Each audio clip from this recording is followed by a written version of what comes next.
Ryan Lewis. Hey, Wow. I know I've never done this before. I feel like a boomer. It took me forever to find the link and figure it out. You're like the best programmer I've ever It's kind of dumb, dude. encountered. Like I'm not good at technology actually. you well, that's the funny thing. So my dad um he used to program things in assembly at like and I have no idea how assembly works.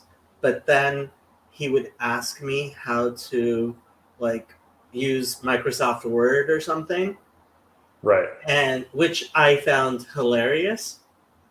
But when I was in college, I had a business making web pages, and I was Interesting. pretty good at it. What were you using back then? Oh, I was Like by hand, like actually like. HTML by hand. Oh yeah. And then now I have to ask my nephews to do my websites because, like, I'm old and Well, and it's not fun anymore either. Like it used to be fun. Like back in the Wild West when you were doing your own HTML and CSS and stuff. Like it was more interesting. And now it's like there's no point to do that, and so you just kind of like find tools and stick it all together, and it's just like it's not the same experience. I don't know. I mean, I remember programming in BASIC, you know, Hmm. and line numbers and stuff.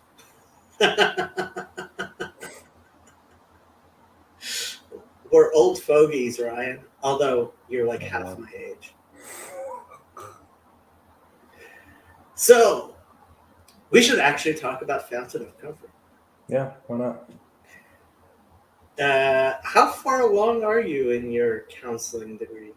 Not far. So I'm in my second semester, and so if I stay on track, I will finish the degree and the internship in the spring of 2025. So it's going to be a minute. Okay, and then you have to do your 3,000 hours? Yeah. Okay. Yeah. So, yeah, am I on track to graduate spring of 2025? I'm hoping to graduate before then.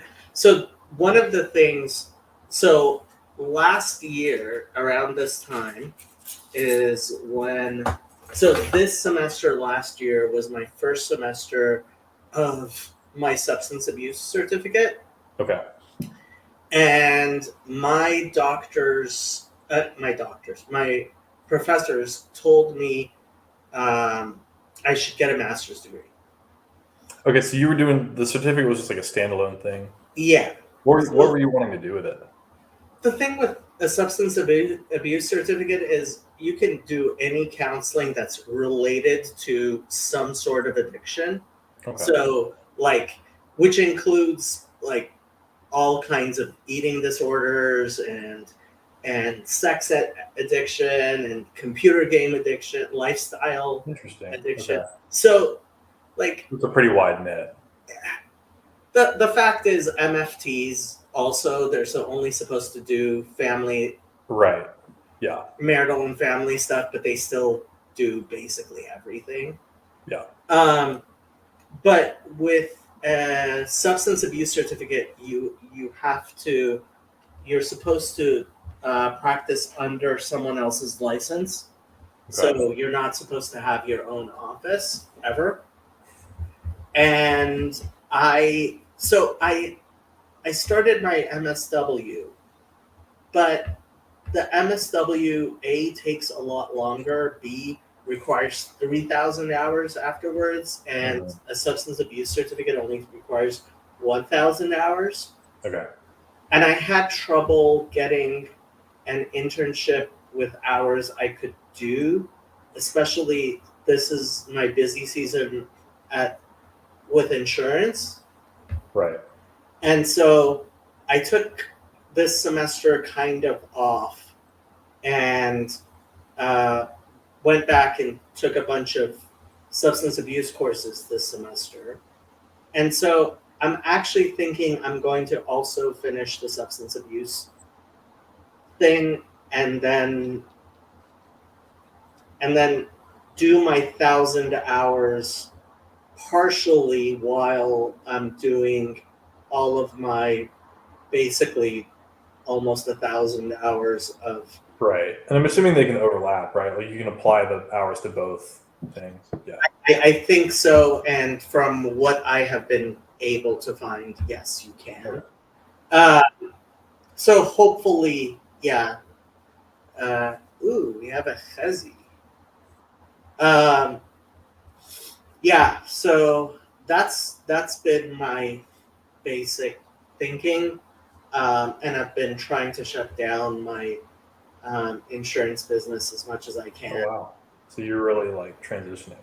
Yeah, well, I mean, the insurance stuff since COVID, like, so it used to be a certain number of my clients with insurance would like I buy buy insurance and I would never talk to them again. And a few of them would be like high maintenance people, but with COVID, all the people who were easy just disappeared, and it became very funny. Charlie, Jacob is transitioning. I thought about that as I said it. Yeah.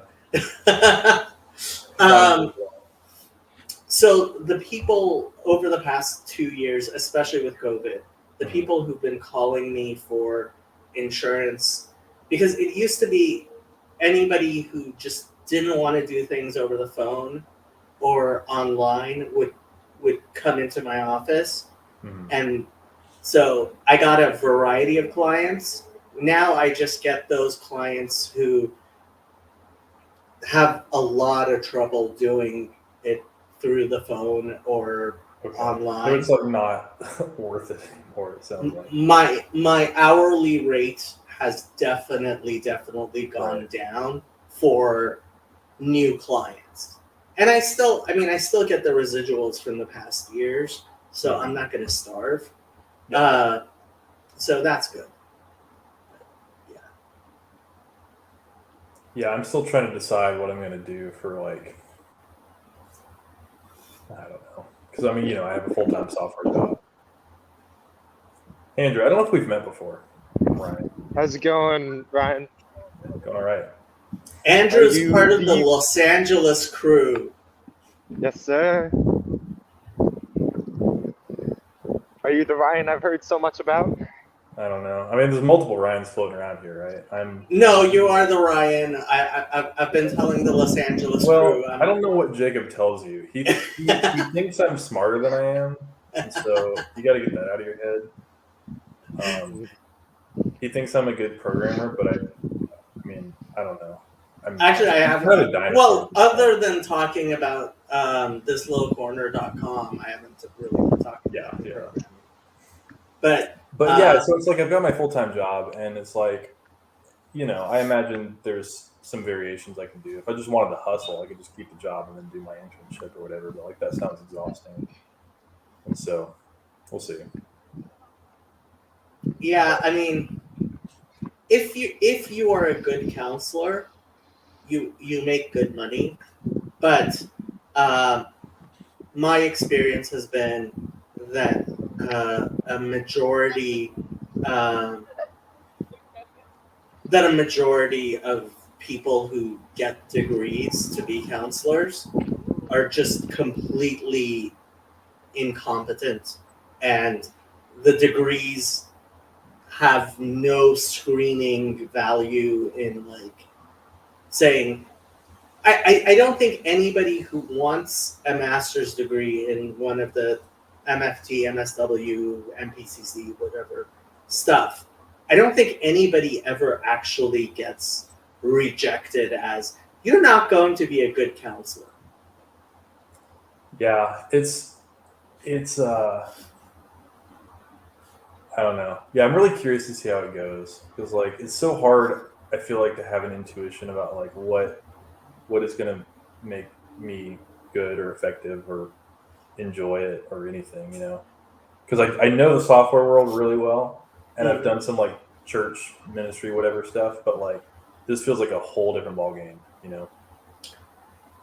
My experience has been that at least my MSW program Mhm. is not really teaching you any of the methodologies that people actually use to do therapy. Yeah. The I mean, a the lot of people will substance, go and get like certificates and stuff afterward, right? yeah. I know somebody who went and got her PsyD after she got her MSW. So okay, we've privately talked a little bit about this, but like, what what do you envision being your approach, your style, your theoretical orientation, any of that stuff? Or do you even think in that term, in those terms at all? I do. I think various methodologies. So the substance abuse certificate has definitely been more instructive in terms of methodologies than the MSW, which is kind of sad. Okay. Um, Like your master's degree is just too abstract, it's too like theoretical and not really I mean, applied very much. yeah, most of the classes I've taken so far have been just woke bullshit. Um, and so I I am convinced that it is a bad idea to believe that one methodology is superior Mhm. is the key to fix everyone. Right. So while there are various methodologies, I think we are not in the business of actually matching people to the methodology that is most likely to be useful for them, which already makes me think we are doing it wrong. Yeah, it is interesting. It's like I'm in a position, like in my personal life, where I've explored a bunch of methodologies and I've found like what I thought would be most useful for me, and it's turned out to be pretty useful, or placebo effect, however you want to view it. But I had to have the knowledge to go seek out that type of approach. And it's like most people aren't going to have that. And most people are just going to find a website, and if it looks pretty, they're going to apply or whatever. Send an email. And or even when I have private conversations with people about like the counseling world, it's like there doesn't seem to be a ton of understanding that like, oh, there's different styles, there's different approaches, there's different paradigms, there's different underlying philosophies. Like that's not really public knowledge, it seems. And like a really dumb version of it is starting to spread on TikTok, where people think they're becoming educated about that stuff, but like they're not, you know. And, My hope is that when Fountain of Comfort actually becomes the premier psychological organization in the United States, uh, that we will have a directory of competent people, and part of making sure someone is competent is simply that person being able to assess, okay, this person seems to be somebody um, who would benefit from X, Y, or Z. right. So this is a great question, Garth, although I don't know if there's a good answer. How would you describe the process, if not something like a methodology? Well, okay. So It is a good question, because it's like you have your methodologies, and what you're describing is almost like a meta methodology or something, like a way to. I mean, you're still having to have some kind of overarching like idea of like how does it all fit together, and how do you filter people in different directions, and like that is really your controlling paradigm, right? And so what is that? yeah, I mean, I guess that is methodology, but what we refer to as methodology, for example, is, are you going to do CBT? Are you going Right. to do depth psychology? Are you going to do EMDR? Are you going to do, Right. are you a Freudian or Jungian or and there's all kinds of, there's art therapy, there's dream analysis, all Yeah. kinds of stuff, right? And And most people Frank, just do some kind of eclectic mix and match of whatever feels right to them, right? right, yeah, and some people, I mean, include medication in that. Some people don't, Mm-hmm. and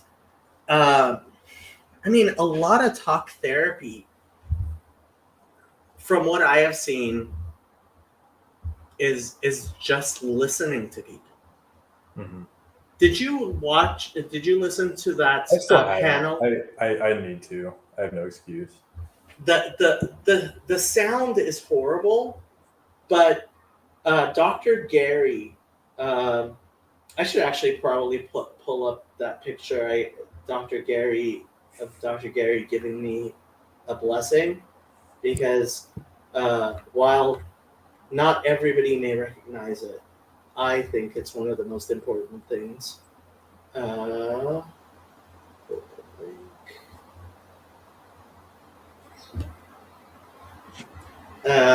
So Dr. Gary is 98 years old.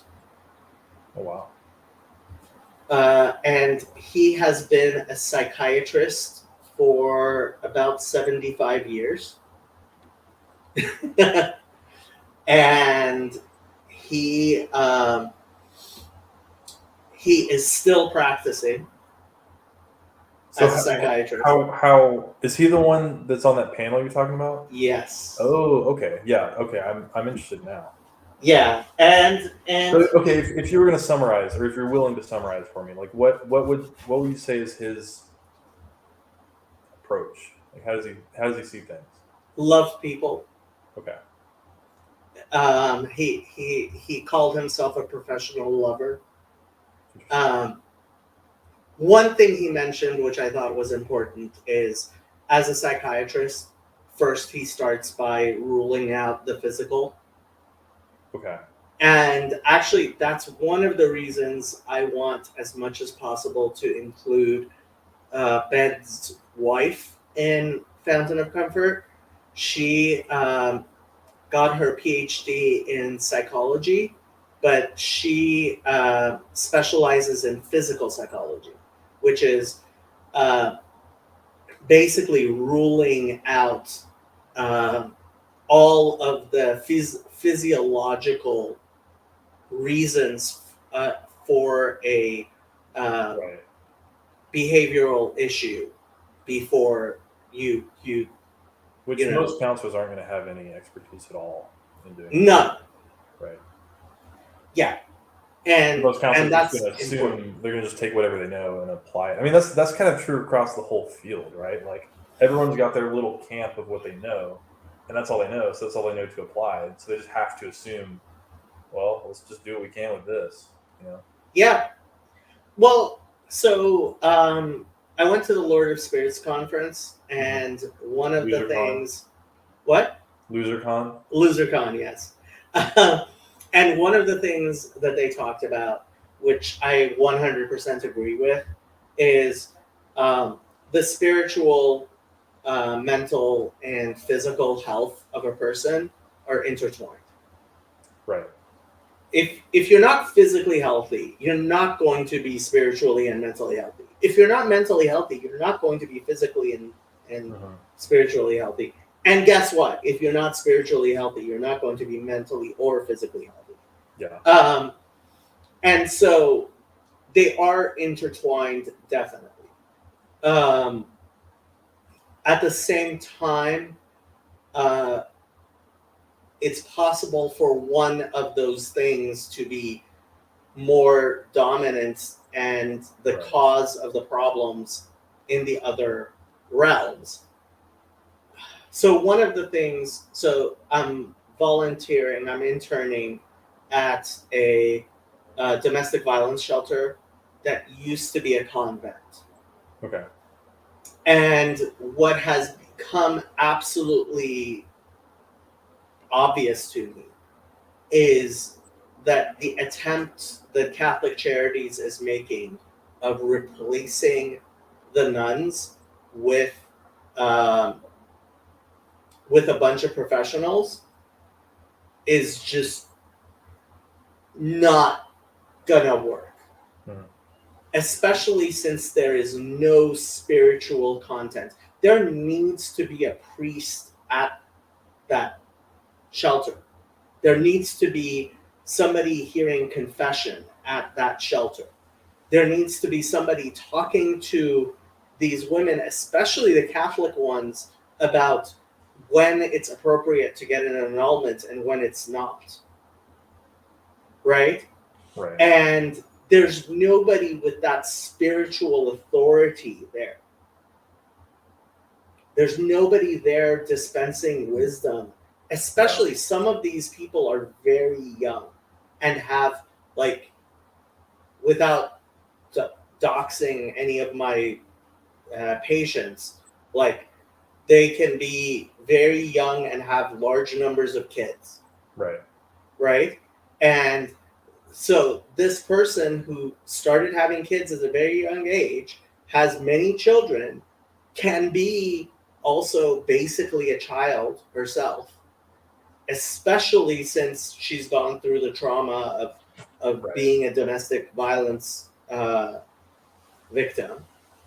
And, like, you need actual wisdom and spiritual guidance in the form of a priest there. Yeah, and it's like, you know, in the Protestant Christian counseling world is trying to address this, and it doesn't seem to be going very well. And there's this kind of split between like the whole like biblical counseling movement, which is very like I don't even know how to describe it. Idiotic is my word for it. Yeah, I mean it's ideologically possessed fundamentalist counseling kind of stuff. And then you've got, like, in response to that, the kind of like psychology heavy traditional counseling with like a Christian veneer on top. Mhm. But it lacks, I think, the kind of authority you're describing with like a priest there who's giving a sense of real transcendence to the whole experience. And yeah, it doesn't I haven't come across a lot of work out there that seems very compelling to me in solving that problem, at least in the Protestant world. I haven't checked out what the Catholics or Orthodox are doing. So when I was going to start Fountain of Comfort, I decided to consult two people: my rabbi and Mother Markella, who's the abbess of a local, well, 4 hours away, Eastern Greek Orthodox. They call it monastery, but it's a convent. Here in California. And when I went and I spoke to my rabbi, he totally flipped the project. Initially, Fountain of Comfort was going to be, my thinking was that it was going to be a Noachite Beit Midrash. It was going to be a house of study in, like, for everyone. Right. That was my idea. It was going to be a religious organization. And my rabbi said no, for many, many reasons. And one of the things he said is, a religious plumber does not start a synagogue that does plumbing. He starts a plumbing business, which is guided by his faith and belief in God, which everyone must have. Right? So he's like, don't start a synagogue. Start a mental health organization, right? That is guided as all things should be by spirituality and God and Torah. Mm-hmm. And to my shock, when we went and saw Mother Markella, I never expected a Greek Orthodox nun and abbess to sound exactly like a Hasidic rabbi, but she said the exact same things. Interesting. And one of the things she said is, people come to me with mental health problems all the time. And of course, I will pray with them. I will pray for them. Mm-hmm. But I can no more help somebody who has a schizophrenia than I can help somebody with a broken arm. You have to go to a specialist. You have to go to a doctor, right? You have to go to somebody who does. And I mean, we spent quite a bit of time talking to her, and her guidance was very much along the same lines as my rabbi's, which was surprising and faith affirming and interesting. Yeah. Right. But so and this is the halachic. So one of the most famous halachas, Jewish law edicts, is that when it comes to health matters, you go to a doctor regardless of the doctor's religiosity, right? So when the question is whether or not you should eat on Yom Kippur or not, when Jews fast, Mm-hmm. right? That is a decision that is made by a doctor, notwithstanding any religious considerations, right?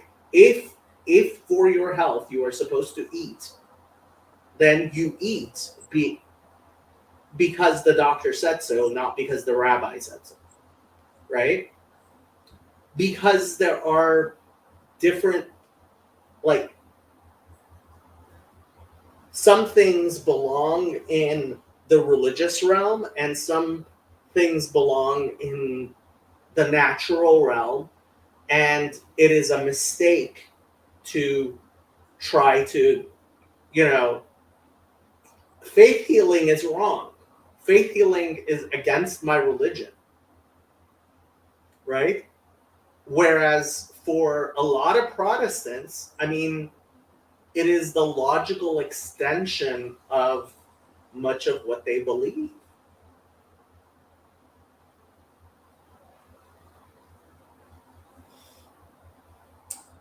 Yeah, I guess one thing I've been trying to sort out for myself lately is like, the field of like psychotherapy, it's very young, and even conceptualizing the mind as a separate like sphere from matters of the spirit is, as far as I can tell, a fairly modern thing, right? Or is this also kind of an ancient distinction?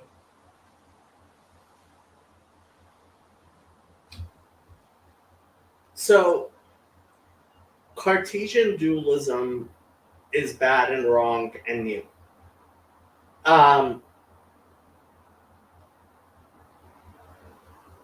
The distinction between the material, the spiritual, psyche, right, Mhm. as different faculties, I would say is very, very ancient. So a few years ago, we had a lot of discussion about Gnosticism. Right. And the best definition of Gnosticism I could find is the belief that the material and the spiritual are disjoint, that there's no relationship between them. Jason! What's up? Aren't you supposed to be in India getting married? Not yet. I'm going in November 21st. I think I just want to fly out. So. Aha. Is this your new RV? Yeah, and there's not a whole lot to it, but yeah, I'm in a Walmart parking lot right now. So. Yes. Why are you in a Walmart parking lot? because I had to set up to work, so I could do some work, and then I'm trying to get back home. I'm trying to drive back to Tennessee. I blew out a tire last night, so then I got stranded. Then I had to crawl Which my way state into are the you next in? town. I'm in Utah right now, so I You're just that close?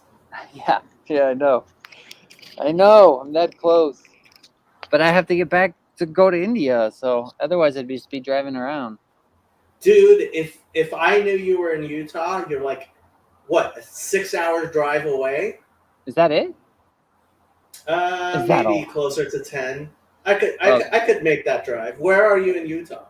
I'm right, I think south of Salt Lake City. Dude, I could totally make it and come back and be back. No, I couldn't be back. If you had told me yesterday, I could have totally made it. I'm joking. Yeah. Yeah, Well, even for hopefully- you, that's too much driving. Yeah, hopefully when I get back, I'm hoping when I get back from India, I can just kind of travel around and make my way back out here and stuff. I'm just, But I what's wish it your wasn't wife so gonna rushed. say? Should be Indian. They're just, they have to do what men say, right? Exactly. Yeah, that's how it works over there. I totally think Jason, when he goes to India, should just go and find somebody to get an arranged marriage and just find a wife. I don't think I'm I'm rich telling enough. you. They'll discover how little I have, and then they'll You don't cut off the understand. wedding. You have American citizenship. That's true.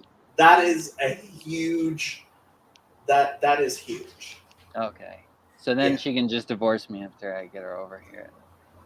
Find a real man.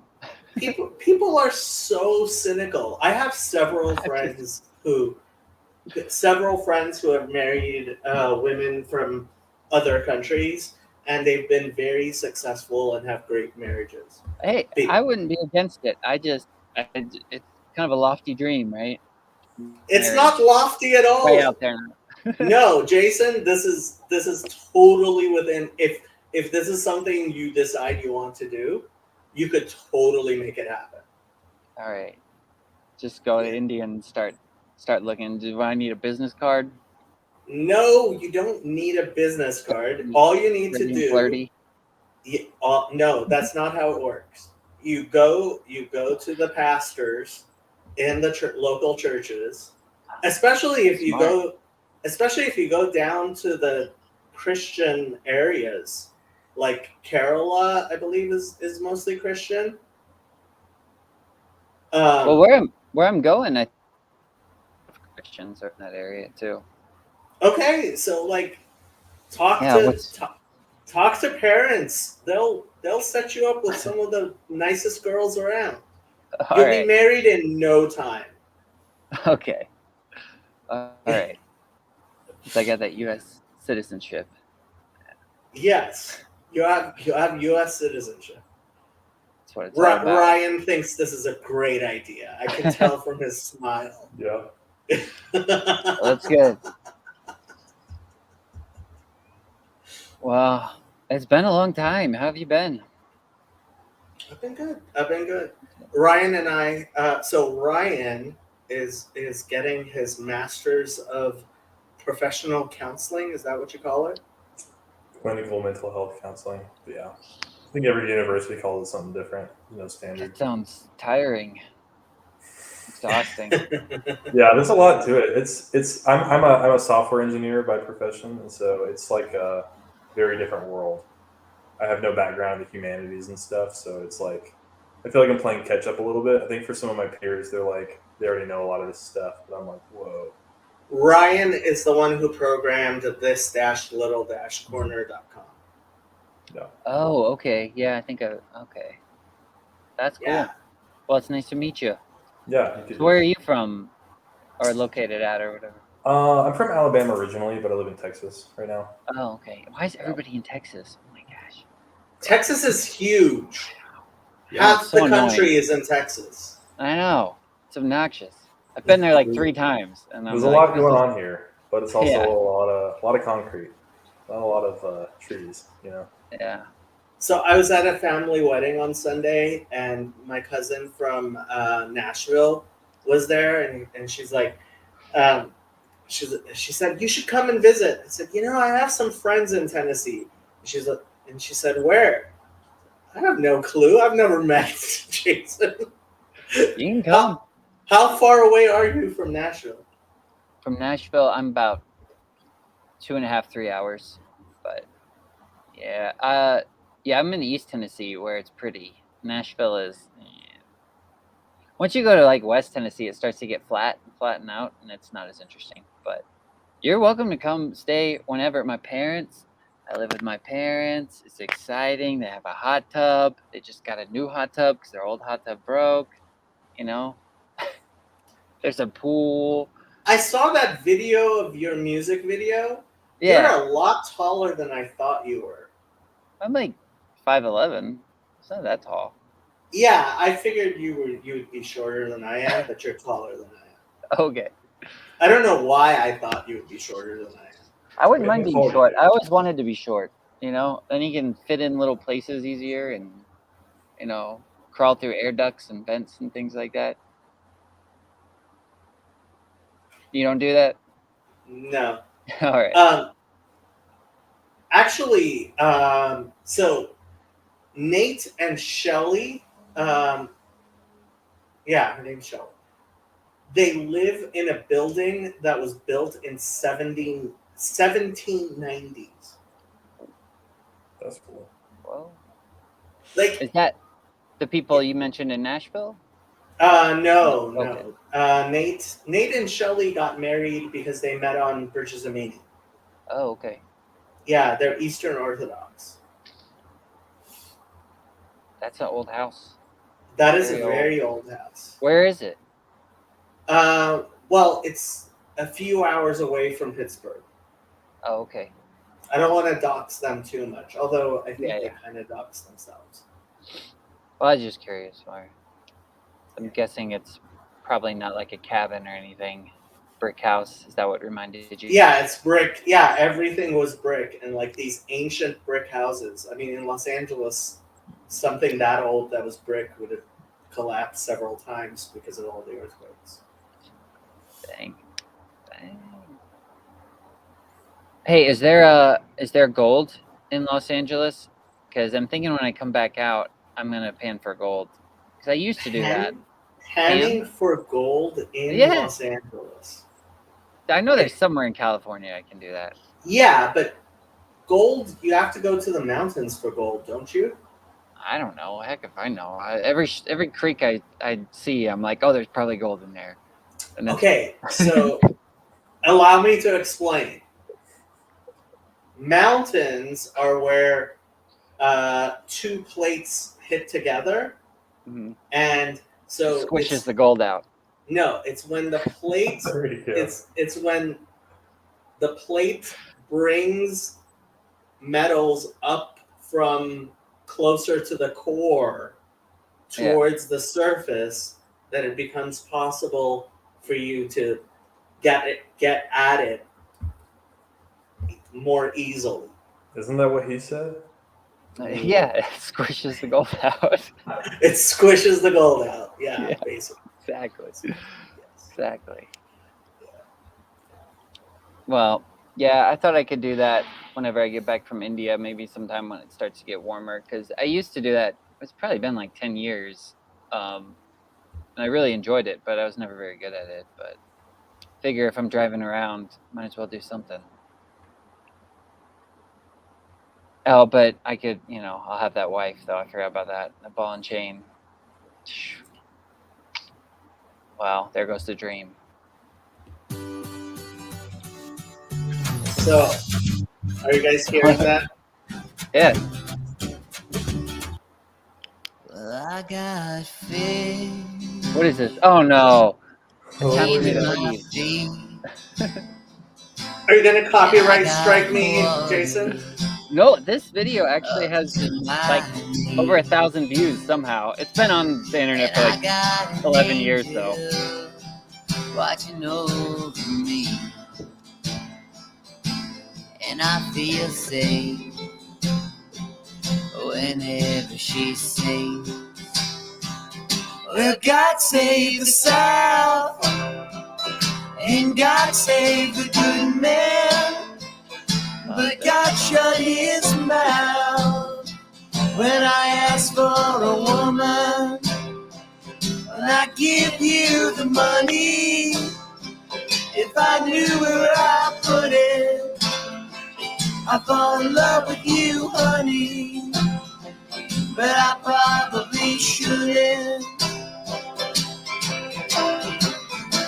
When I was darker skinned about a year ago, I was stronger and watch the whole smarter thing? more than rumors they I don't know. Ryan, should we listen to And the whole there's thing? no Yeah. way that this highway will All right. lead me. Ryan hates your singing. That's We're not gonna listen. false. I was digging the music video. Like where were y'all filming that? That's where I basically around where I live at, or I used to live there. I still live in that area, but Okay. the house I had before I sold it was like probably 5 minutes from there. Nice. It's- Okay. Yeah, Man. Yeah, I miss that area. Just that kind of Appalachia sort of. yeah, I love it. Love it there. So CBT is good for quick results, and I highly recommend it. And it's good for people who don't have problems to prevent mental health issues. But I have increasingly been convinced that people who have serious mental health issues after a course of CBT really do need to do depth psychology stuff. So, yeah, it's not there's no one method that's perfect, and too many people are looking for a method that's perfect. And Garth obviously doesn't pay enough attention to the server because he doesn't know that that video was already posted on the server. Did you watch the other one I did with Abram's really sad song? Probably. I usually go watch your stuff. Oh, and look what I got in the mail. Oh yeah. Been And busy, I guess. it was almost impossible to figure out who wrote it because you forgot to put a title page. With my and- name on it. Yeah, so title page, copyright, nothing. Like, It's not a big a deal. So wait, Jason, what is this? I wrote a book. So I just finished it this summer. It took me, I think, probably 2 packs of cigarettes and staying up to like 4 a.m. every night to try to get it all in order. But I was kind of it's just all writing. George McDonald. Yeah, it's kind of that style, sort of fantasy style-ish stuff. Some of it's from like personal experience. I just kind of wrote it in a weird, I don't know, more fantasy style than just through maybe the past 3 years of different chapters I had. I just kind of organized them all and then put it together and finished it. I think, I don't know when, August maybe? I don't know. Maybe September. I don't know. But yeah, it took a good bit of time. Yeah. Yeah. It's weird. Would you- Like, was it worth it? This Yeah. discussion has been brought to you by Fountain of Comfort. Please go donate. to the link below. I expect everybody to give $5 a month. More than that. I think one of the best things about that I've found about like writing stuff too is that even if it's bad and it's awful, I found it kind of encourages other people to do it. So like, because I know another person who I did one book a while back of it really wasn't a book, it was just different art because I was doing like watercolor paintings, and so I put all those together in a book. And then a friend of mine told me he ended up writing like I think a yearly devotional because I don't know, I think when you actually get it out there, other people realize, oh hey, this is actually something doable. Right. And if you just kind of start on it, it'll come together. So that's always nice. But yeah. That's cool.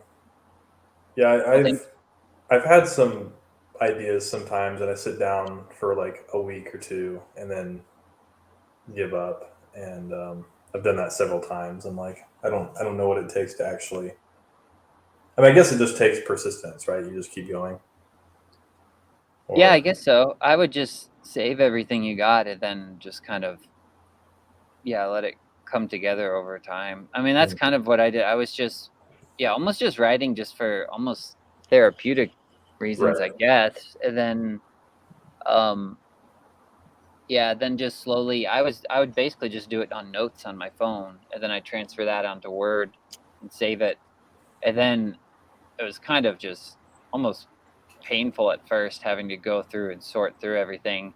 That's what I mean. Where like, I'm not smoking anymore, but like, that's like when you get in that grind mode, it's just like, just sit down and the part's like kind of over, and it's just like hour Mhm. after hour, and so that part's kind of painful. But yeah, it'll come together as long as you save everything. I would just keep a collection of stuff and then Gotcha. try to organize it. Yeah. But yeah, what were you working on? Were you writing a book or? Yeah, a couple times I've sat down to write. I have this idea in my head that's like, I don't know. It's like almost like a parody of the Pilgrim's Progress, but like exploring like different approaches to modern sexuality or relationships or community or something. And every time I sit down to try to work on it, it just like it's almost like all I have in my head is like the vibe and the feel of it, but I can't actually get it into words or even a coherent story. So I Yeah. don't Do you find it easier to write like first person or third person or? know. Third person probably. Okay, gotcha. Yeah. That's cool. So, Yeah. but I mean, I've never given it like real concerted effort. You know, I've kind of just picked at it here and there, but then Yeah. thrown it away. A lot of stuff. Well, I think half the time, a lot of stuff I would write, I would be on a walk or something, kind of get in a where I think I'm just that type of person too. Like, if I'm doing something active, it helps me clear Right. my head or something, and so that would help.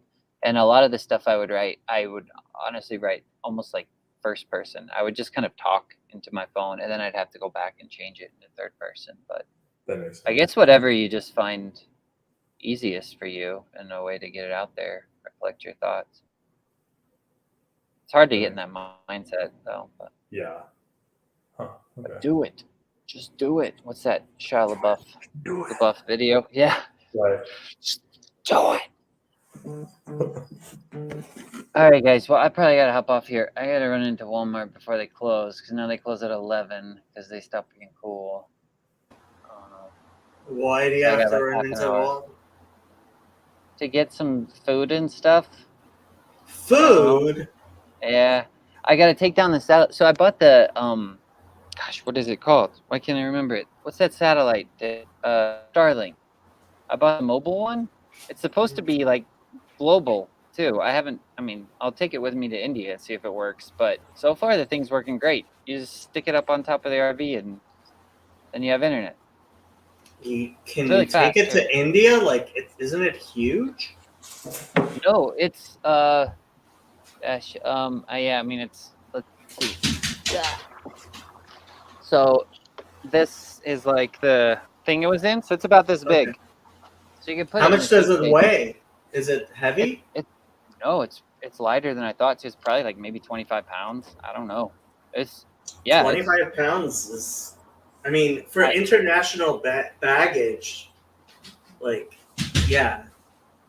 Yeah. I mean, I don't know if it'll work. I figured I'd try it because if it'll work in India, if it'll actually work globally, it'll be great for my sister's like ministry thing. We could take it wherever, but it is. So far, it's been working good. So I don't know. But hey, Andrew. How's it going? Well, I'm leaving because Andrew's here, so gotta get out of here. I'm Killing just it, kidding, man. I'm kidding. I do gotta go though, but it's good to see you guys. Good Yep. meeting Y'all have a you. great night. Have a good Yeah. one. And Bye, Jacob, I gotta go in a few. Ryan, but- Andrew. Fine, Ryan, leave Sorry. me. Was See there if anything I else? care. With Fountain of Comfort, you wanted to. Everyone really just hates me, huh? Well, there's a lot with Fountain of Comfort. I actually, so I've been. I don't know how local Fountain of Comfort is going to end up being.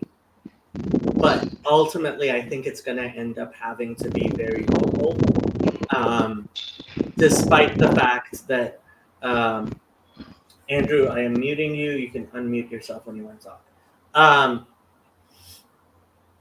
mean, if I'm This- understanding you right, like you're not trying to change necessarily how counseling is done. You're wanting to change organizationally and structurally how it gets managed. I mean, my hope is that eventually Fountain of Comfort will be more influential than the Trevor Project in terms of um, an authority on mental health.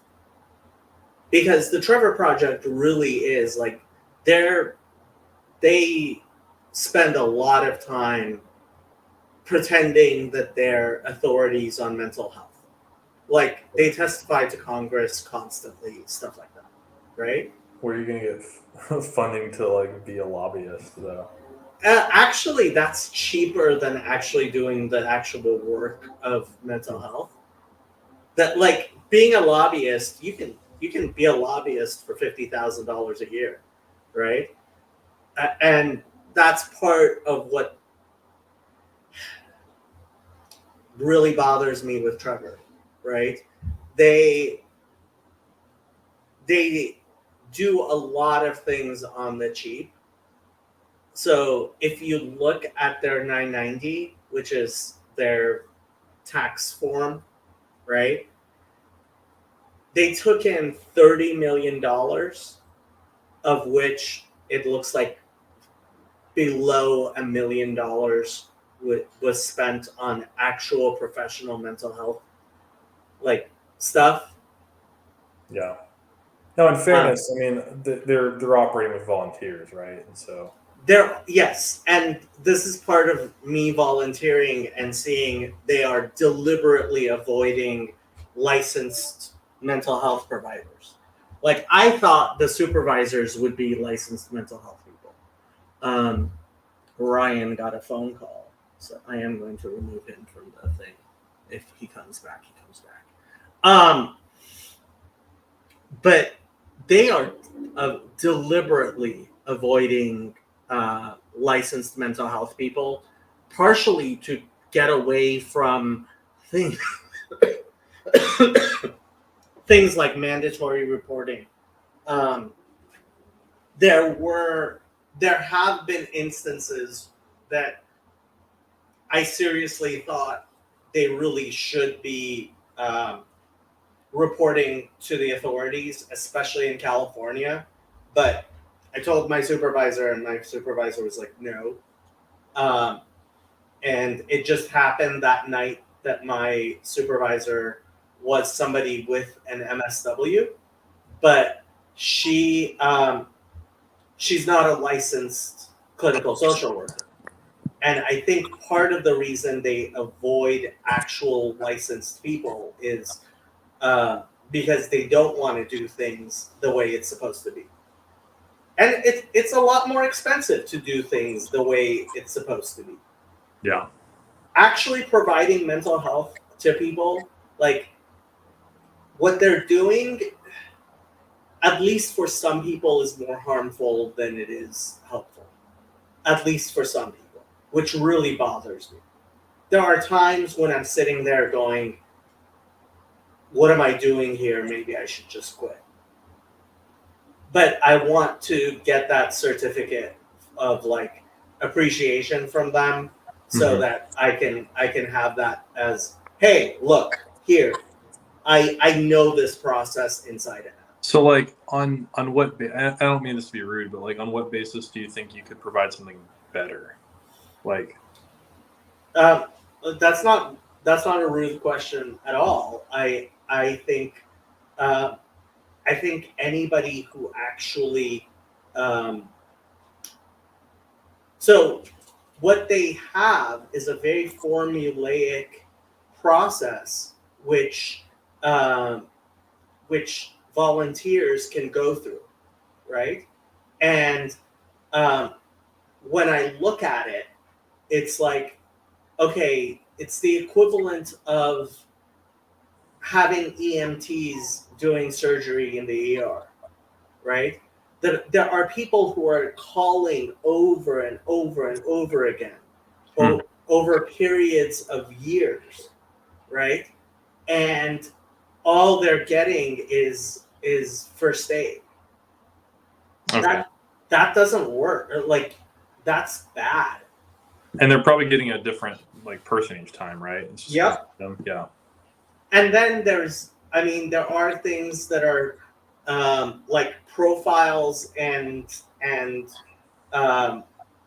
so sometimes when somebody's been calling a bunch of times, there's a profile that someone has made.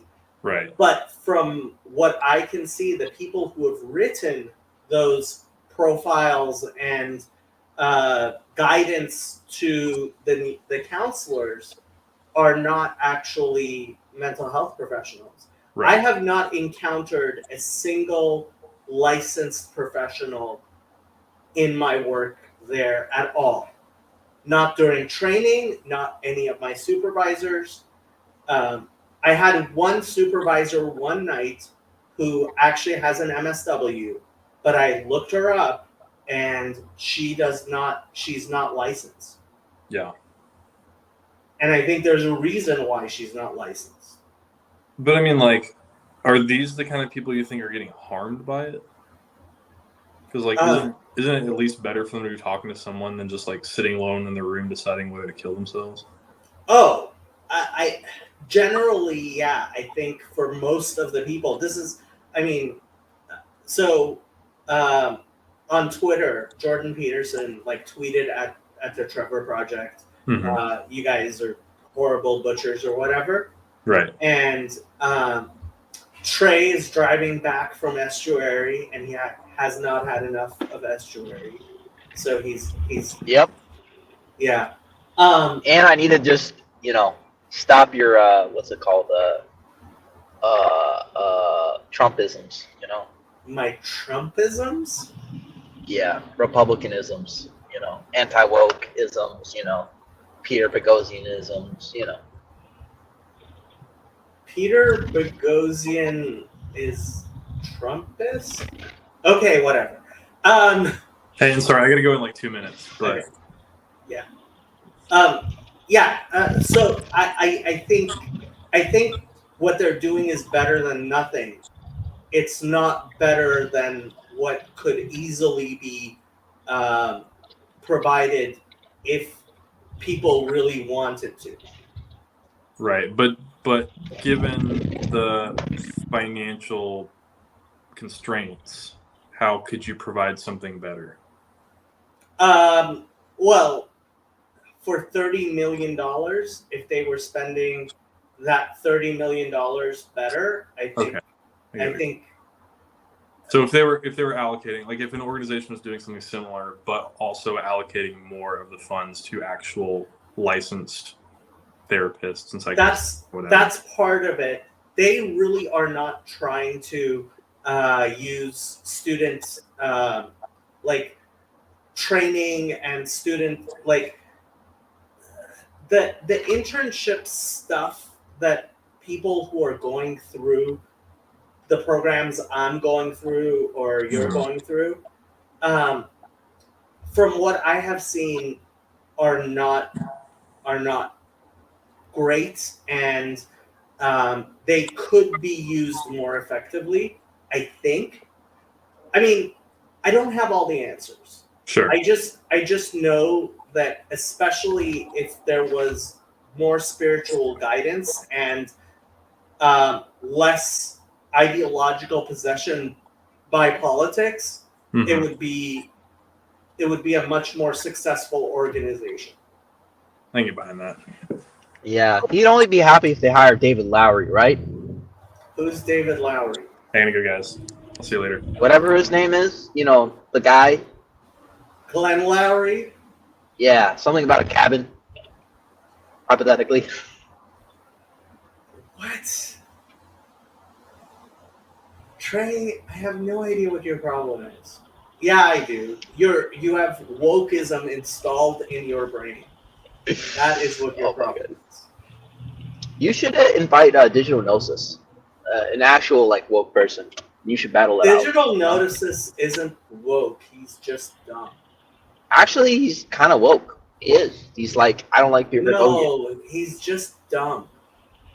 Well, Did you see his discussion with John Vervaeke? Vervaeke? Yes, I did. That isn't political though. But anyways, Yeah, it wasn't political. Like, the guy is just dumb. well, it isn't being dumb and woke the same thing in your mind? No. No. No. I mean, okay. You hesitated you so got much. me. I don't know any intelligent people who are actually woke. I can't think of any intelligent people who are woke. Yeah. Okay. Yeah, that's what I thought. Cool. Can you think of any intelligent?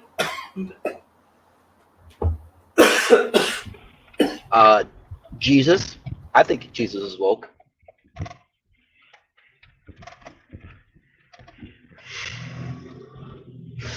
I think Moses was woke. You're on crack, Trey. You really should not be doing drugs while driving.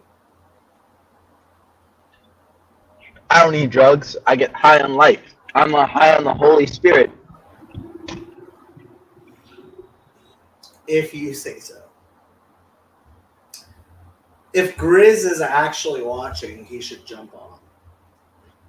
He says, since Jacob has the foundation, I'll be starting a super PAC.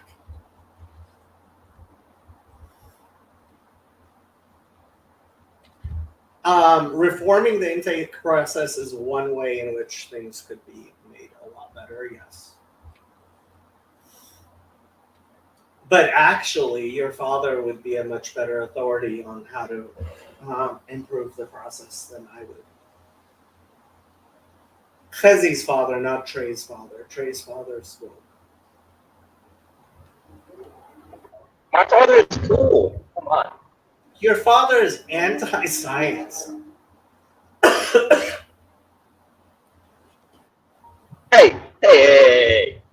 My father is just a hippie, okay? I don't know what you're talking about. Exactly, anti-science.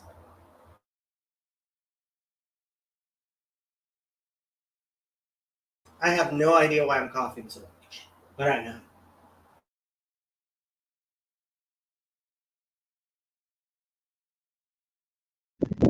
So did you hit the gym, Jacob? I did not. I might tomorrow morning before work. Oh, Maybe I should tonight, but choose one. Choose one. tonight or tomorrow? Choose one.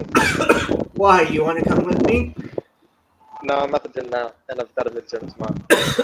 Have you done your homework, Andrew? I need to make a sheet for the midterm. Andrew, if you don't get at least all B's this semester, quarter, I'm totally going to cut you out of my will. You have a will? No.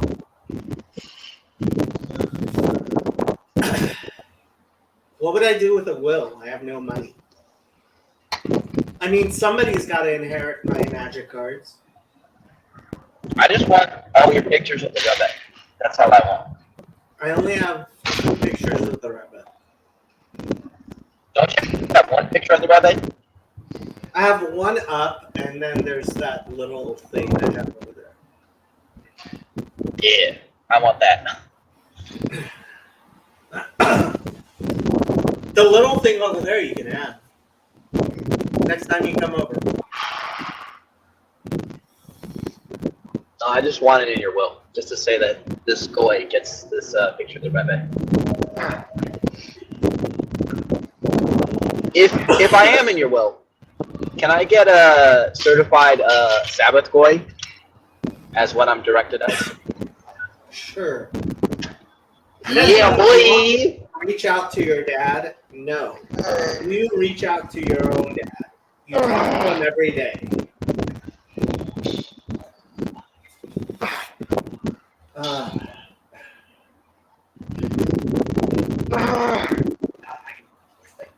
I think I need to make some tea. You guys have fun. I'm gonna go make some tea. I'll be back.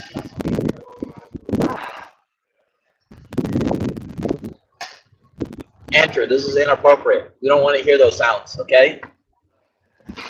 Only God should hear those sounds. Cry about it. Cry about it. Cry about it to the Mandeans, okay? Talk about how you aren't talking to girls and all you're doing is reading the Mandean Book of John, okay? Like, Trey is salty. Trey is so salty that I didn't go to Esther with him. Instead, I spent the day reading the Mandean Book of John. no, actually, yeah, I am, man. This is like the most loser thing you can do. Like, I would rather you saying, yeah, I was like smoking crack. At least that's like at least like non-dirty. You know what I mean? Like, I feel like, you know, you can meet fellow crack addicts and then you can find a wife. But this, name me one woman who knows about the Mandean Book of John, okay? It doesn't exist. Mary. Oh, I guess it's just me.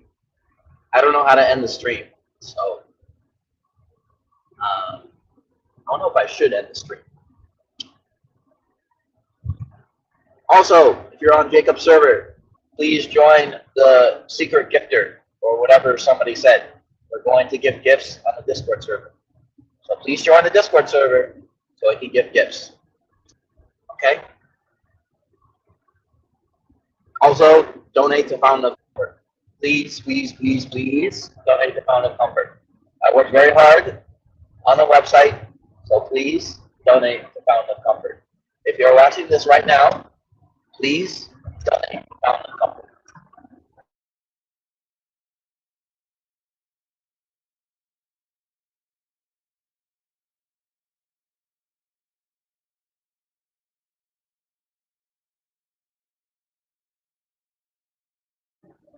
Somebody please hop on. Stop this madness. Well, I don't really know how to end the stream, so I'm just gonna keep on talking until somebody gets mad. No, thank you, Gar, for talking about the website. I'm proud of myself. I don't want it to go to waste. So that's all I'm saying. So this is my stream. What should I talk about? I've been reading Young. So I've been going through the book Religion. And Religion, this book on religion is a collection of works. It's been pretty good. I'll come back. I'll be back. Garth says, great job on the website. Yep. Thank you, Garth.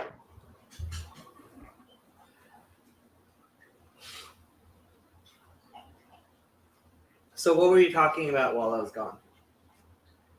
And what'd you do to Andrew? Well, I was just trying to tell him, like, not that it's the point of his life, but, like, unless he's going to be a monk, he should not be reading the Mandean Book of John, aside from hanging out with friends. Like, if that's what he's doing with his time, like, this is not a hobby. This is what he's spending most of his life, where he's not going to go out on a Saturday afternoon because he's reading the Mandean Book of John. He's got issues. I think those are issues. You know what I mean? If he's reading the Mandean Book of John instead of doing his homework, he's got issues. Thank you. Thank you. Thank you. Of course, I was reading all kinds of stupid things rather than doing my homework as well. So. We do that. We're that type. We do that, but we shouldn't do that, you know? Correct. And we don't understand why we do the things we do. Amen. That's what I was talking about in Estuary. So You were? What did you say in, Yep. in Estuary? I kept arguing with somebody because they basically said we could be fully rational, and I said I don't think we could be fully rational. I don't think that's in our peer review. And we sort of argued back and forth. Oh, If you say so. I hate when you say that. I really don't like when you say that. It's very dismissal, and I think it's a little bit of gaslighting. Not gonna lie. Shuts down the conversation. When I say if you say so. Yeah, I think it's a postmodernist thing, postmodernist Marxist trick that you're doing. Well, I am known for my postmodernist Marxist tricks. Exactly. See, I'm a diehard, blood red American. Okay, and I don't. You're. I sure am. I'm known for being a blood red, diehard American conservative guy. Conservative, you conservative. Well, Yeah. you were a witness and wore like a suit while you were at UC Santa Cruz. Like, who wears a suit Yep. at UC Santa Cruz? Pulp Fiction. I guess, yeah. You were a banana slug, I was a banana slug, just like Quentin Tarantino, just So- like Quentin Tarantino. and he's famous for his suits. So He is. checkmate, atheists. True. Got him. I'm in a real jovial mood. Apparently. What kind of cookies were there at Estuary tonight? The cinnamon ones, the ones made by the guy. I don't want to say his name. I don't want to dox him. You know? Marv? Yeah. Marv. Can't believe you Okay, doxed him. Oh That's my gosh. not doxing someone. There's a Marv. Yes, it is. Yes, it is. It's Zoomer doxing. You say somebody's like real name on a public stream, it's doxing. Zoomers are silly. Because if they'll be like, who makes the best cookies in this area? And then they'll be like, oh, it's Marv. And then they got his address. So If you say so.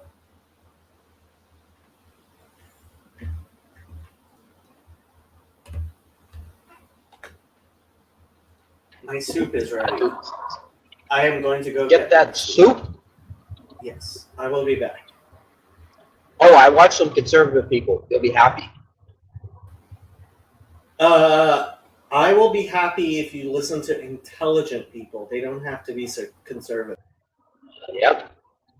I'm not gonna say it here, but actually, I can't say it here. I don't want to lose my job. Not that I would say anything bad. Hypothetically, that's my alter ego, Trent. Trent says bad things, but Trent's not here right now. He steals the mic sometimes. This is just normal Trent, normal PC. Don't say anything bad or racist. Trent. Trent says that, but Trent isn't here right now. Yeah, please don't fire me. So, my friend Trent watched, what was his name? British guy who is gay. You know what I'm talking about? Not that there's anything wrong with that, but he talked about Israel and Palestine. I watched it. I don't know if anybody else watched it. Man, I really hope I don't say anything stupid.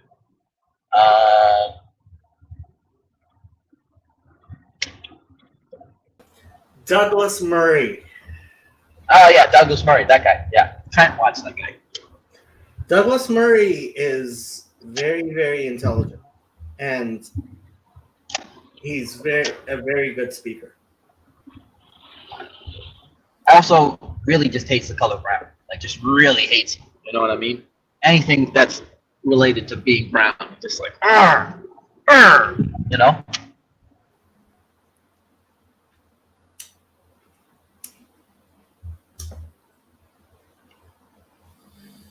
You're a silly man, Trey.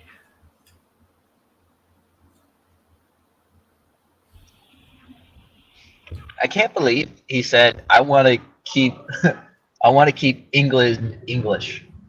Like, okay, Mr. Colonial. Okay, like, geez, man really doesn't like curry. Like, relax. We know you can't handle it. Any type of spice in your mouth kills you.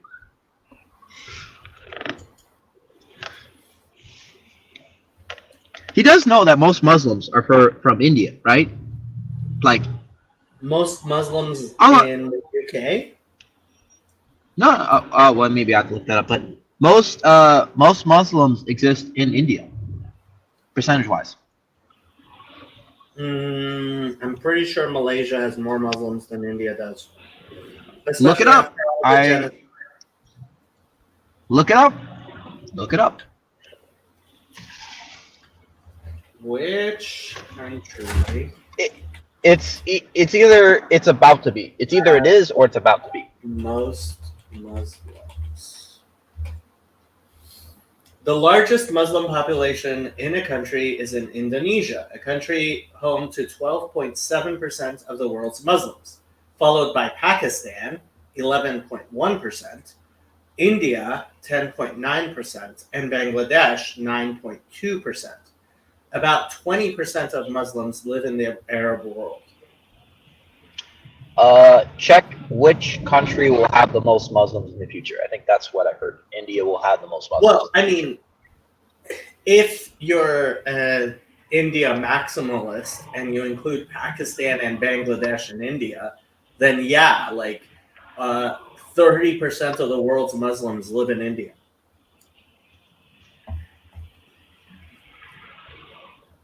Okay, I don't know. I heard Christians say that, so that's the source. So I guess I'm wrong on that. I'll take that back. But yeah, I just don't get it. Like, British people have the worst food. Like, I'll say it right now, even though that is my ancestors. Actually, I'm gonna say it. Technically, I'm Scottish. I'm calling my Scottish side, not my British side. Scottish have good food. British, not so much. Okay, at least Haggis? interesting food. Haggis? Yeah, haggis. Haggis slaps. I don't even care what you're saying. It's a delicious brick. You put a little hot sauce on it. Oh my gosh, it is so good.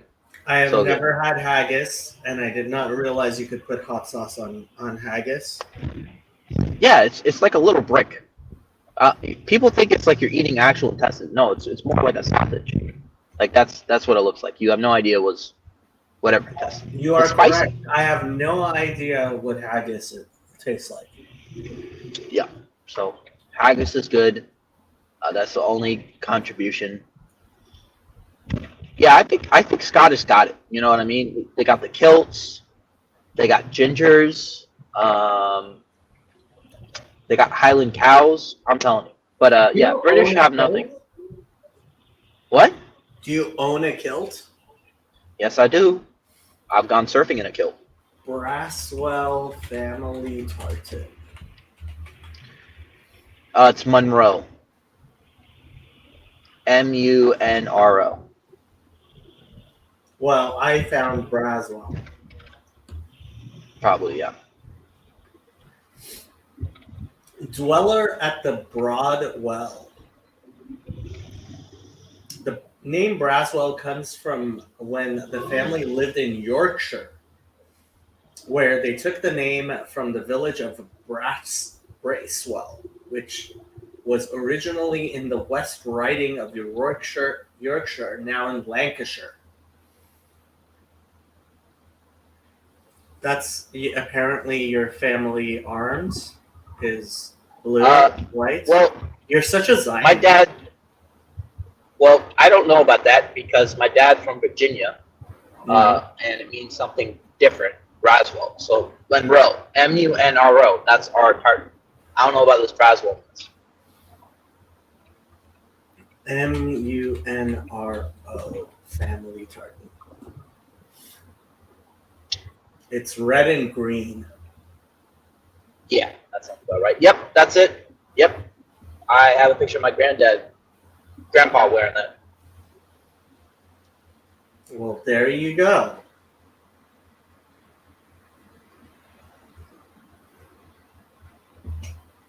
Clan Monroe tartan. Kilts. $70. It's on sale. You save 29%. If I'm ginger or Scottish, Well, if you're over 42 inches in waist, you have to pay extra now.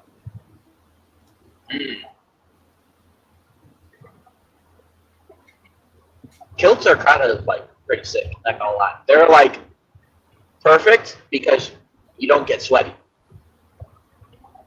If you say so. It's like free AC. They have matching tartan bow ties and neckties and masks. Why do you need a matching tartan mask? Wait, hold up. William in the chat is saying we're a lowland clan. What does that mean? Are you doing some racial dynamics on me? I have zero idea what a lowland clan It is. sounds offensive. It sounds very like a Hindu caste system type beat. You know?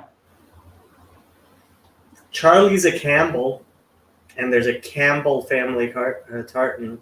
And You have a religion named after you. Did you know that? Campbellite.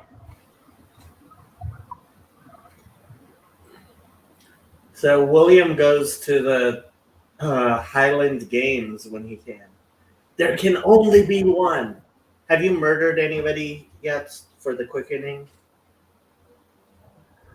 Me? Have I murdered anybody? I can't say that on street. Have you ever seen the video, the movie Highlander? Nope. Ah, you youngins. I can't believe you watched it. What do you mean? Everybody watched it. Because Mel Gibson hates Jews. This is true, but it used to be.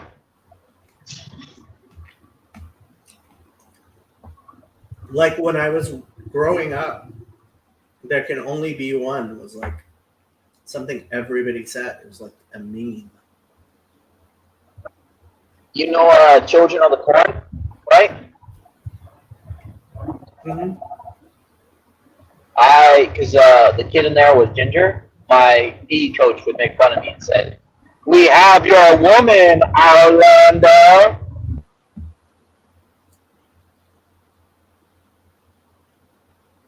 If you say so. Is my eating really loud on my microphone? Because if it is, I'll mute myself.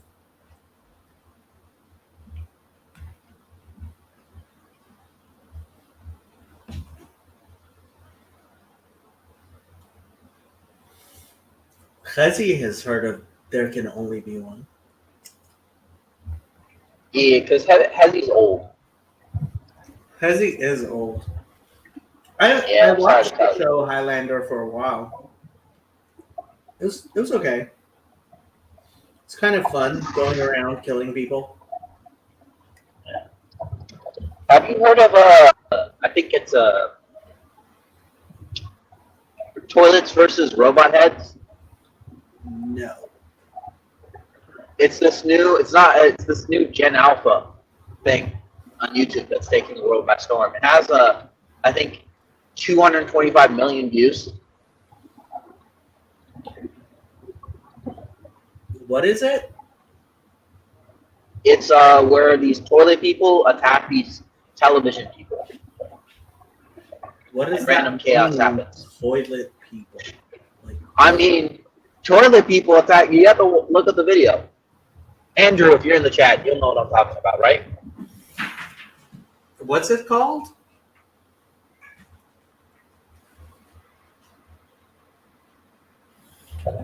Look up. I forgot. Look up toilet people versus television head people. Gen Alpha.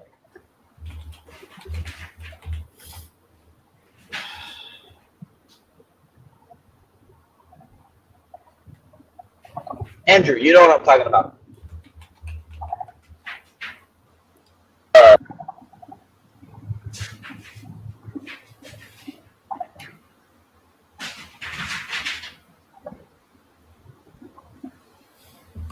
The toilet revolution of 2023. Crucial lessons for No. business and life. No, it's YouTube. It's YouTube. I know what you did this summer. At least if you are one of the tens of What are you millions of doing? people watching short videos featuring animated talking heads in a toilet.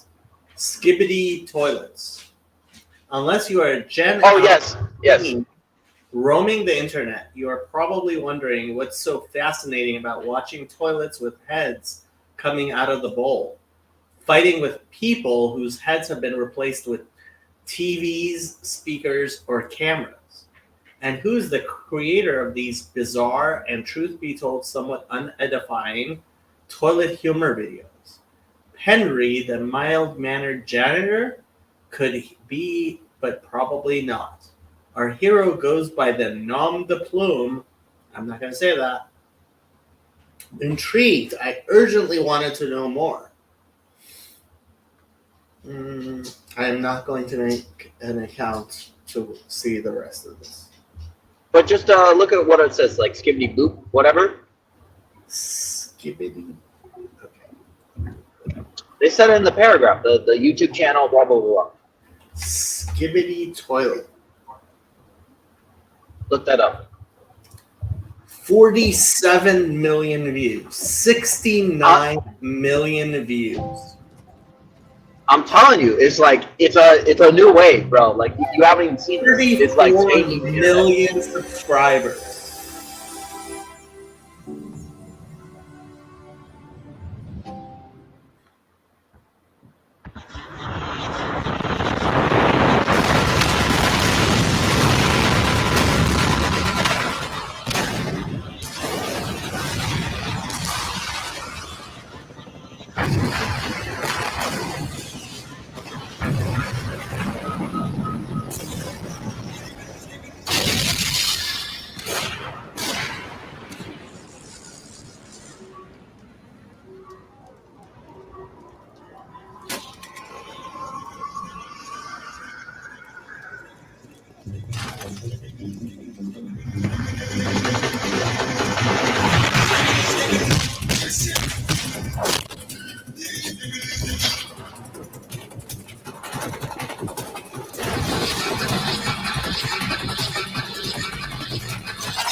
There's 1.9 million likes on this.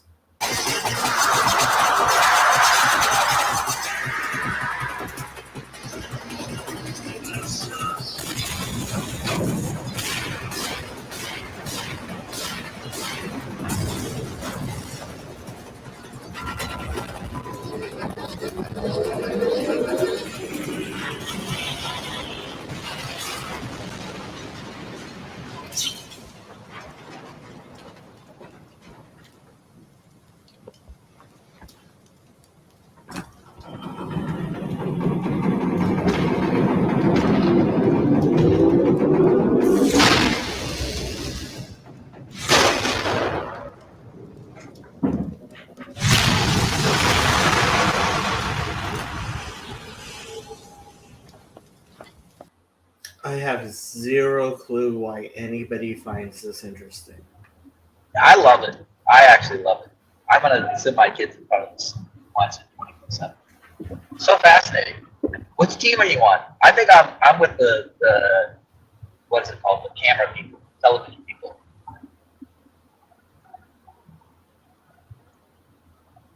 Chat. Which team are you guys on? Toilets or television?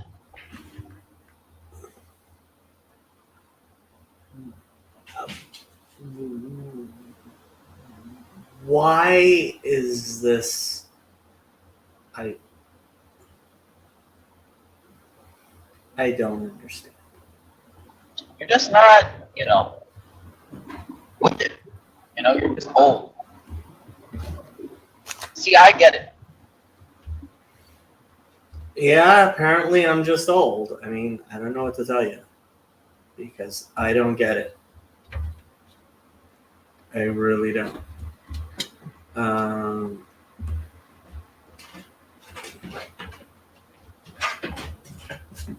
So, Chezi wants me to read this.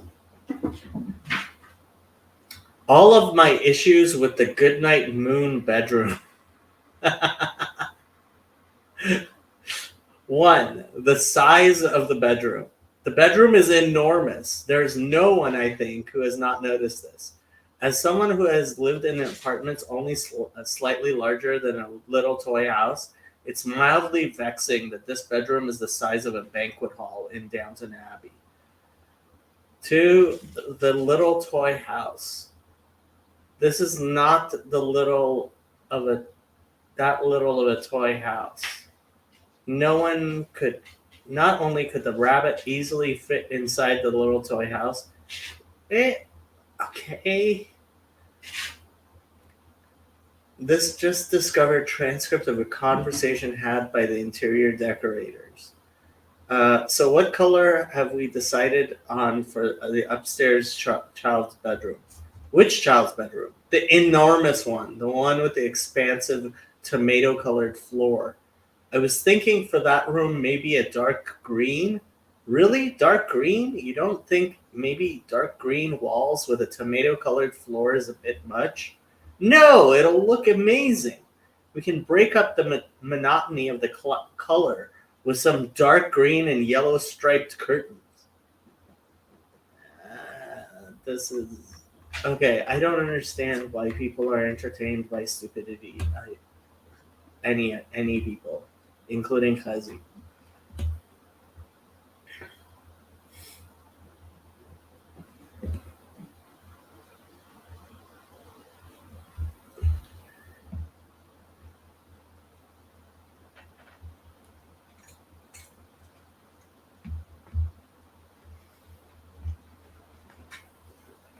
After I finish my soup, I'm just going to go home.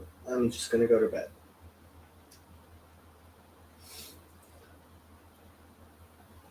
Soup. What's so Scoopity interesting scoop. about watching, like, toilet heads kill TV heads?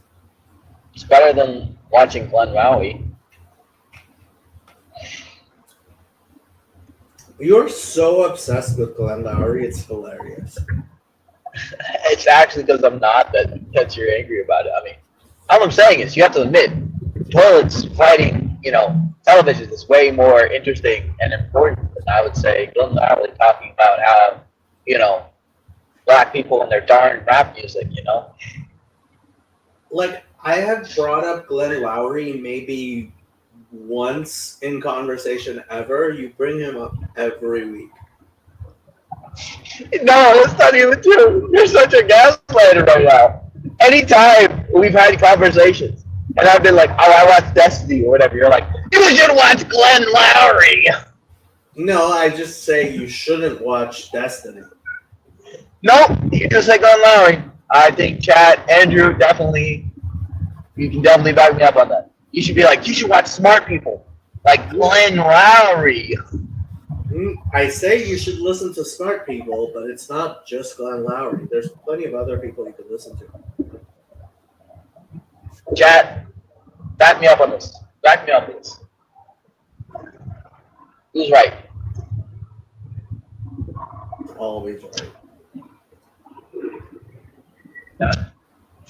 You're gaslighting me. Let me think. Who are smart people you could listen to? Jordan Peterson. Do you listen to Jordan Peterson? Yeah, like all the time. Okay, he's a Old smart Jordan guy. Peterson, though. What? Old Jordan Peterson. 20. Okay, whatever. Jonathan Haidt is a smart guy.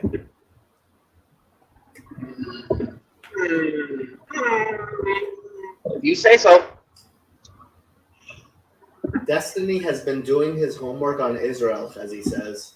Oh no, Destiny must be making stupid. We got Hezi. One in the Hezi. I'm telling you, he's been actually sending mad streams on Israel. That's all I see him watching. Mad streams. Yes. Literally look him up right now. I bet his last stream was probably on Israel doing research. I could care less. He did say, and you're not going to like this, he said the conflict is more about land than religion, which seems to be true, but I don't think you're going to like that. No, he's right. The conflict is more about land than religion. Dang, you agree with Destiny? What is this world coming to? Even a stopped clock.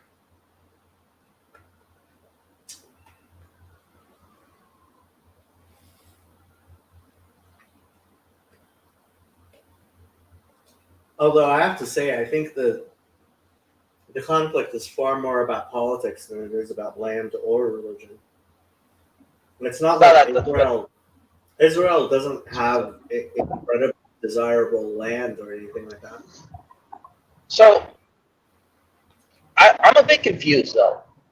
Maybe I should ask this. Why did it right after 1948, why did it suddenly that all the Muslim countries wanted to kill Jews? Because before that, it didn't really seem like they wanted to kill Jews, but now all of a sudden they want to kill Jews. I'm a little confused on that. Because the Jews became a convenient scapegoat for all the governments that were just the governments. So you have to realize that before 1948, like the British and so after World War I, the British and the French took over all of the former Ottoman Empire's land. And so after decolonization, a lot of these countries, Egypt, Syria, etc., all became independent.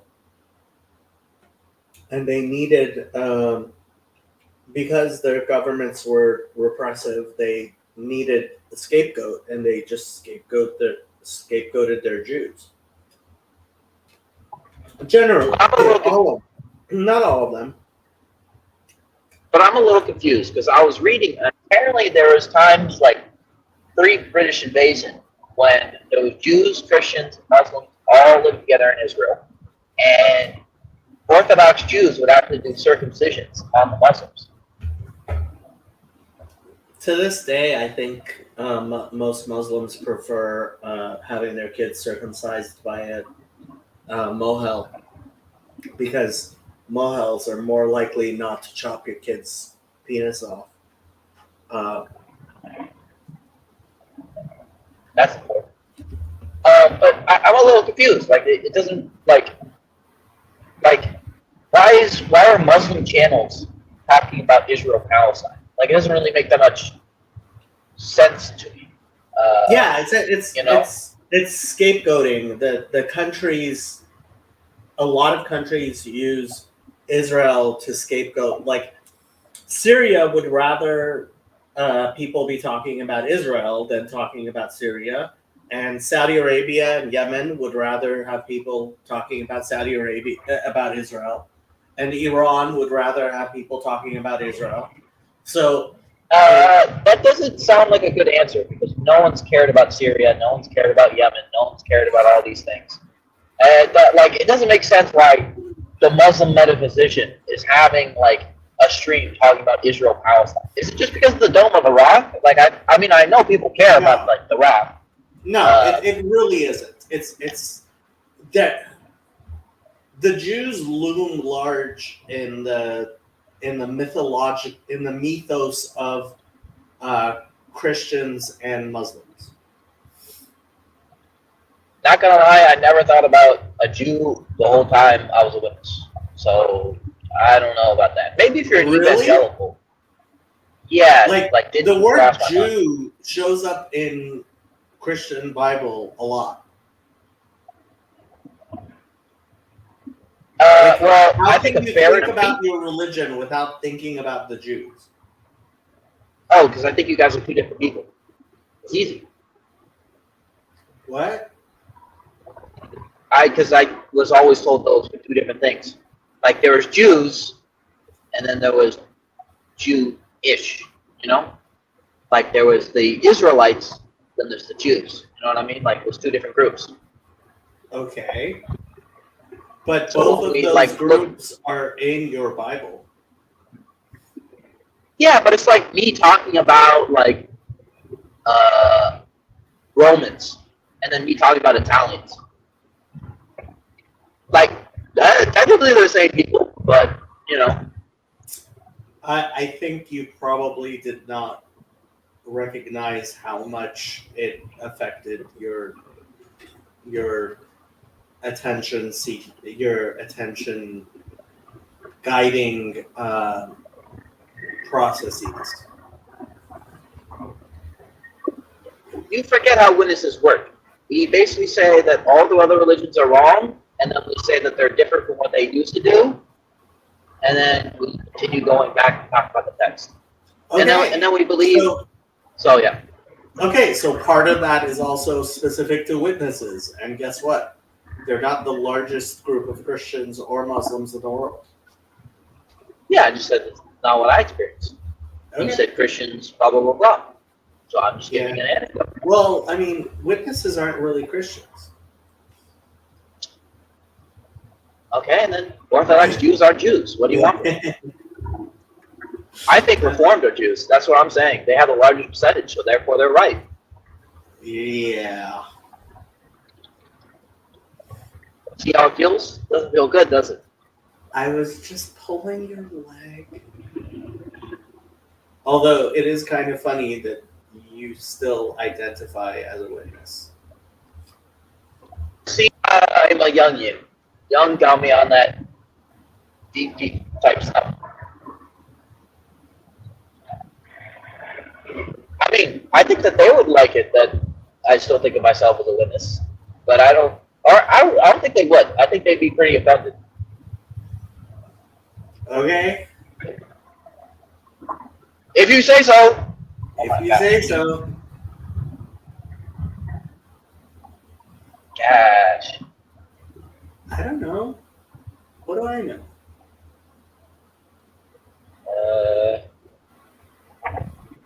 Trying to look at the comments to see what was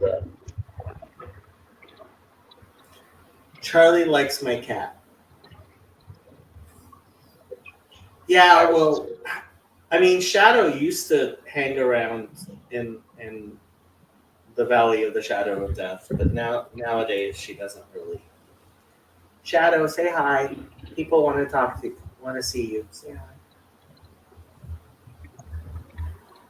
So I was reading in my Jerusalem book, the people who are the most anti-Semitic were actually the Orthodox.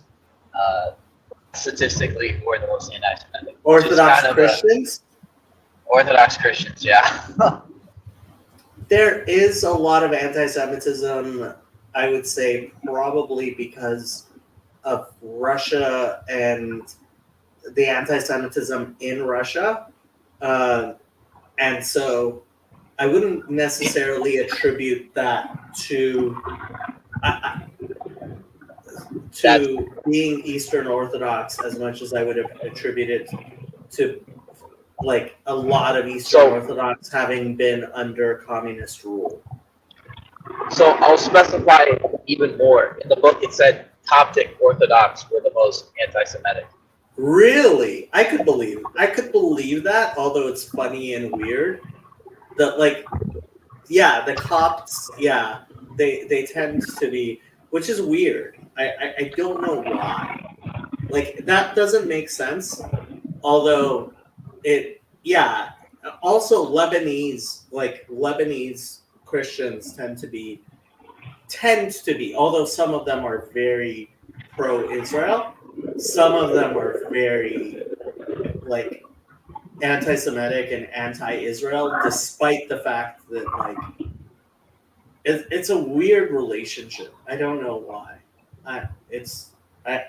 That's always been the strangest thing for me, is the Lebanese Christians who are anti-Israel, like that I don't understand at all. Some of them are very pro-Israel, but some of them are generally very anti-Israel, and I have no clue why. Yeah, the book didn't say, but from what I understood, it's just because Orthodox Christians had a more closer relationship to the Jews, like seeing as how the Catholics handled it versus how the Orthodox mingled more with Jews. That's my interpretation of it, because I think they were talking about like there was the oligarch of Jerusalem or whatever, fake Pope name.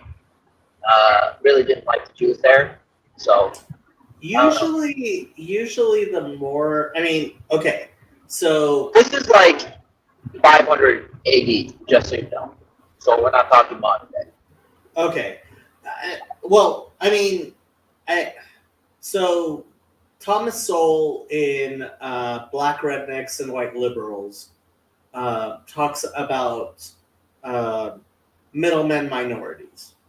And in those countries where Jews were middlemen minorities, yeah, being a middleman minority usually means you're the designated person to be hated.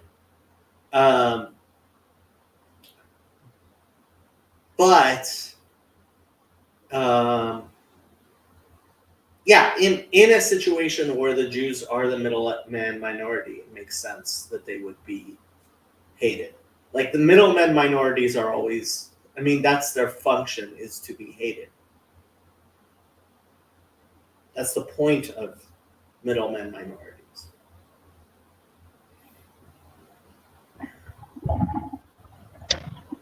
Yep.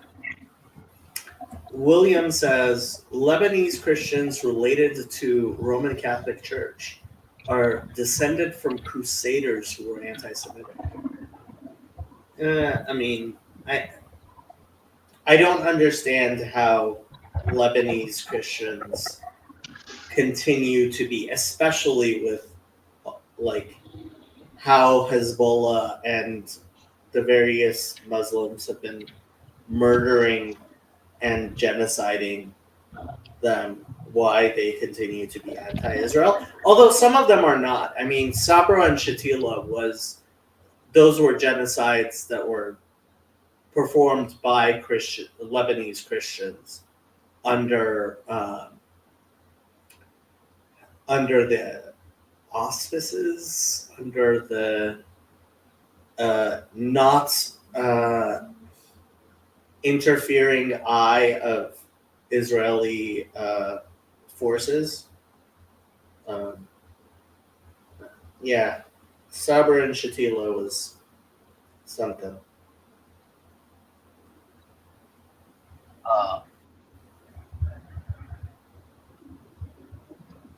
Yes, Trey. Yeah, I guess I'm unrelated, but I've been thinking about it. I don't get this whole like Catholics aren't Christians thing. I really don't get what Protestants are trying to do here.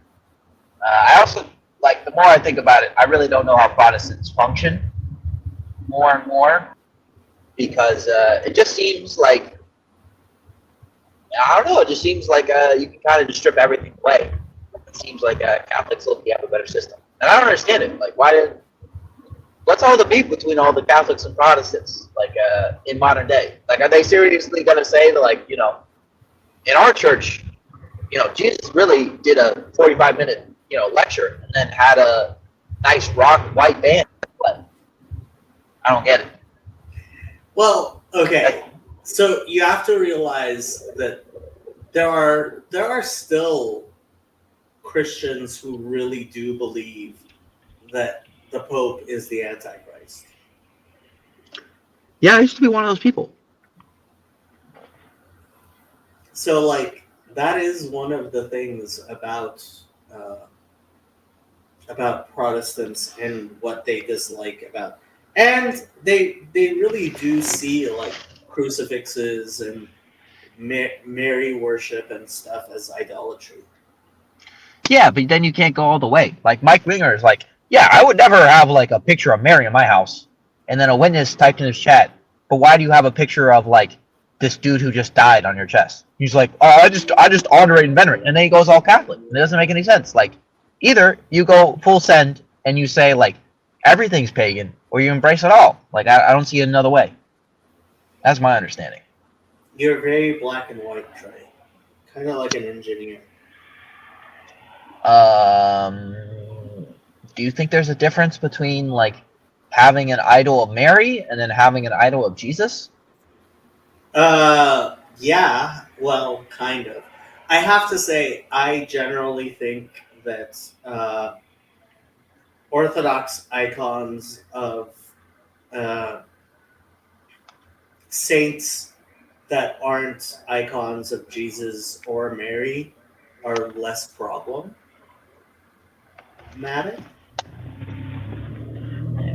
Hey, Ezzy. Hello. Good evening. Are you at home? I am at home. I'm selling my apartment, so I have some people coming by to look at it. So I was just sprucing up a little.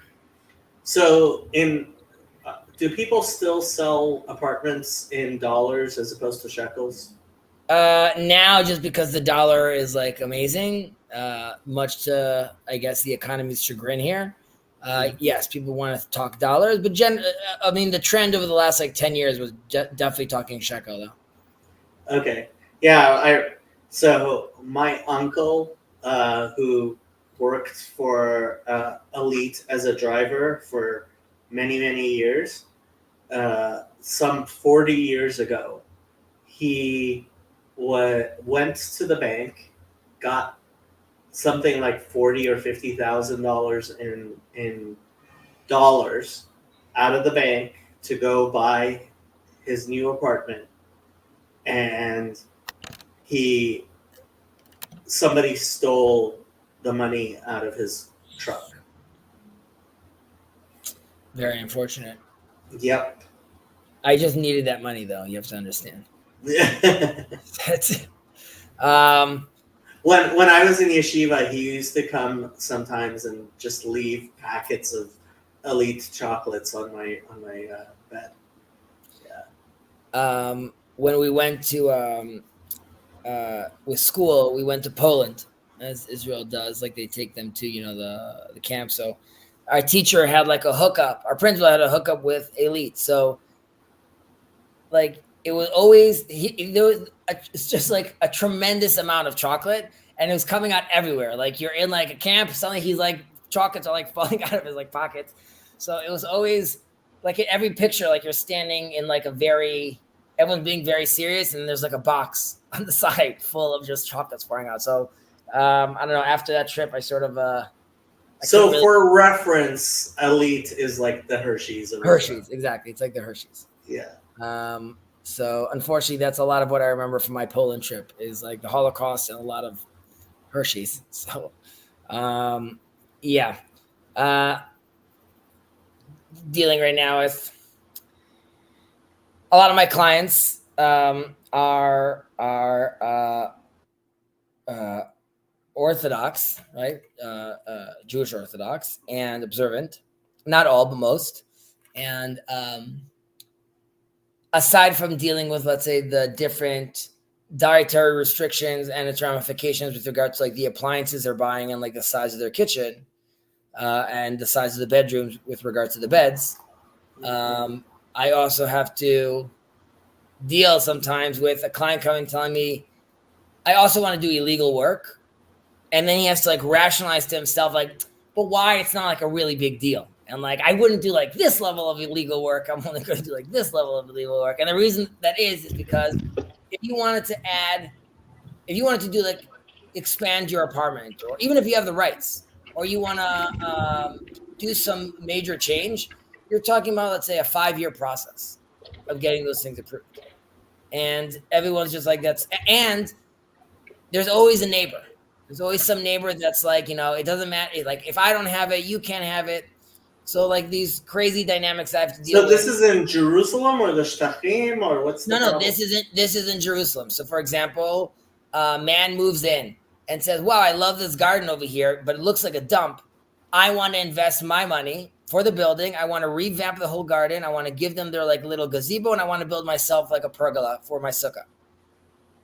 the comes like, I don't know, a neighbor. No way, I was here when this garden was planted. You're not going to change it and come with your stuff and build a sukkah, and then like it begins. So it always, when the construction starts, I tell them, you're not going to give any attitude to the neighbors. We're going to buy everyone a fruit basket. We're going to give them wine bottles for Shabbos, and it's all smiles, okay? And you have to really play this game out. So it's difficult dealing with Jews. Hey, Sliver, if you don't mind putting in the chat how you found us and turning on your camera, I just have to make sure you're not pouring bombing us. And where you stand on Israel Palestine. I'm joking. You don't have to say that. I'm in the process. Do we want to have this discussion? No. Rashida Tlaib got censured. Only 22 Democrats voted to censure her. And I am very surprised at some of the ones who didn't, including Brad Sherman. But yeah, at least she did get censured. She only said from the river to the sea. You understand? It's actually a peaceful cry. Okay? Yeah, it's aspirational. She aspires to see all the Jews die. Yeah, it's aspirational. We've had a backstage discussion on Discord, you and I yesterday, and had a discussion also with Yosef, who's caught between both of us. Baruch Hashem, at least he's not a rabid Zionist like you are. He's a Zionist. I just don't know if he's a rabid Zionist, I guess. Yeah. Yeah, actually, I was listening to Dr. Henry Abramson, and he proudly called himself a Zionist. Hashem Yirachem Aleichem. We just have to. Again, that term's a loaded term, but for all intents and purposes, that's the term we have. I am, unfortunately, and this is gonna allude to things you were saying, but I am getting like I don't know if I should even mention it or not.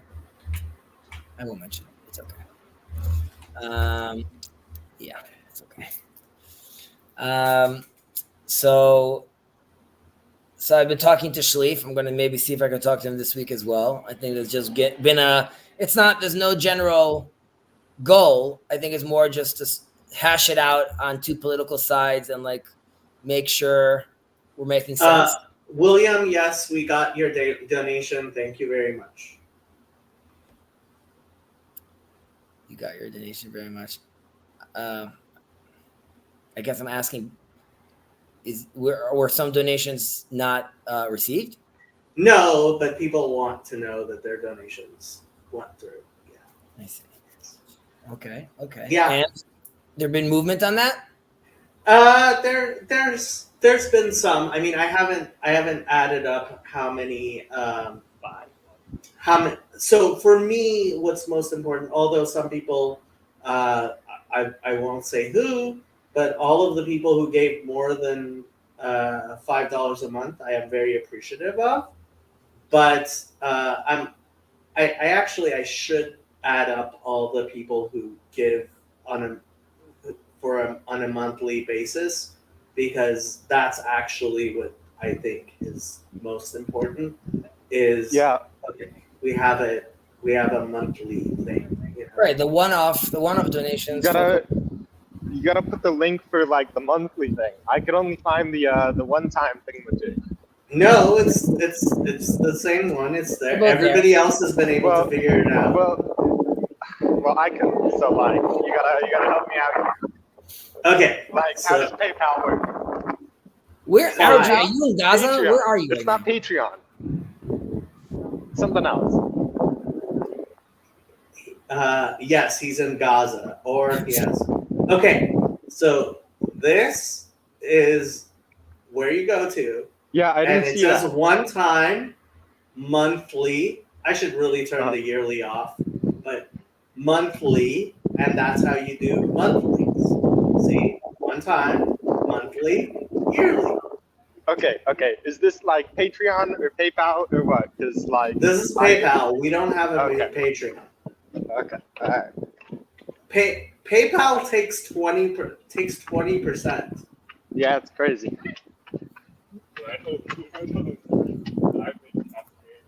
Andrew, Ezzy. so what's the plan for this week? For next week? For this week, how you wrapping For up the this week? What party are you going to what party are you going to on Thursday night or Saturday night? Meet those What ladies. party am I going to on Thursday and Saturday night? Yeah, exactly. Thursday, I am talking to a friend of a friend who is, I quote, a very confused atheist. So that'll be fun. Okay. Saturday night, I have no idea. Maybe Vespers. We'll see. Are you is there an outfit you wear to Vespers? Is it like a pair of special bell bottoms you wear, or like is there like a dress code for Vespers, or you could just come and chill?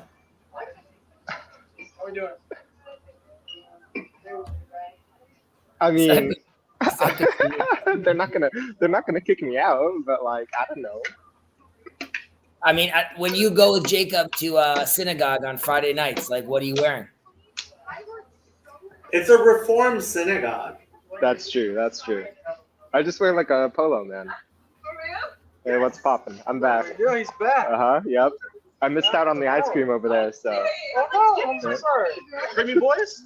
Yeah. So what can I say, man?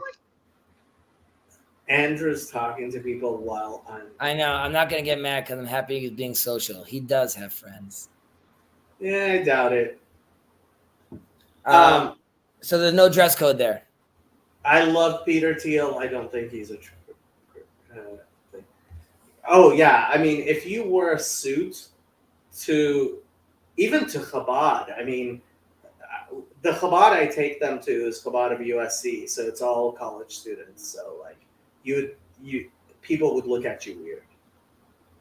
But the Shabbos Queen is there. A I suit? don't know, man. Do you wear suits on Shabbos?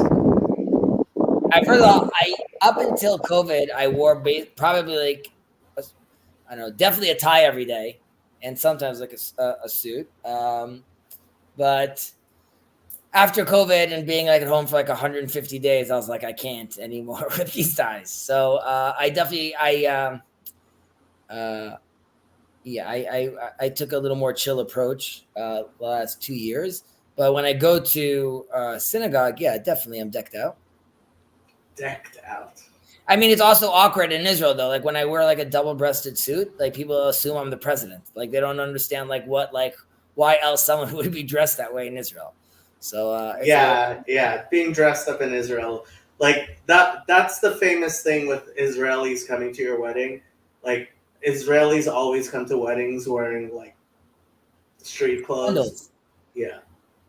I mean, yeah, we're still like, you could take take the people out of the desert. Can't take the desert out of the people in a certain sense. So like if I wear like a bow tie, that definitely gets some eyebrows.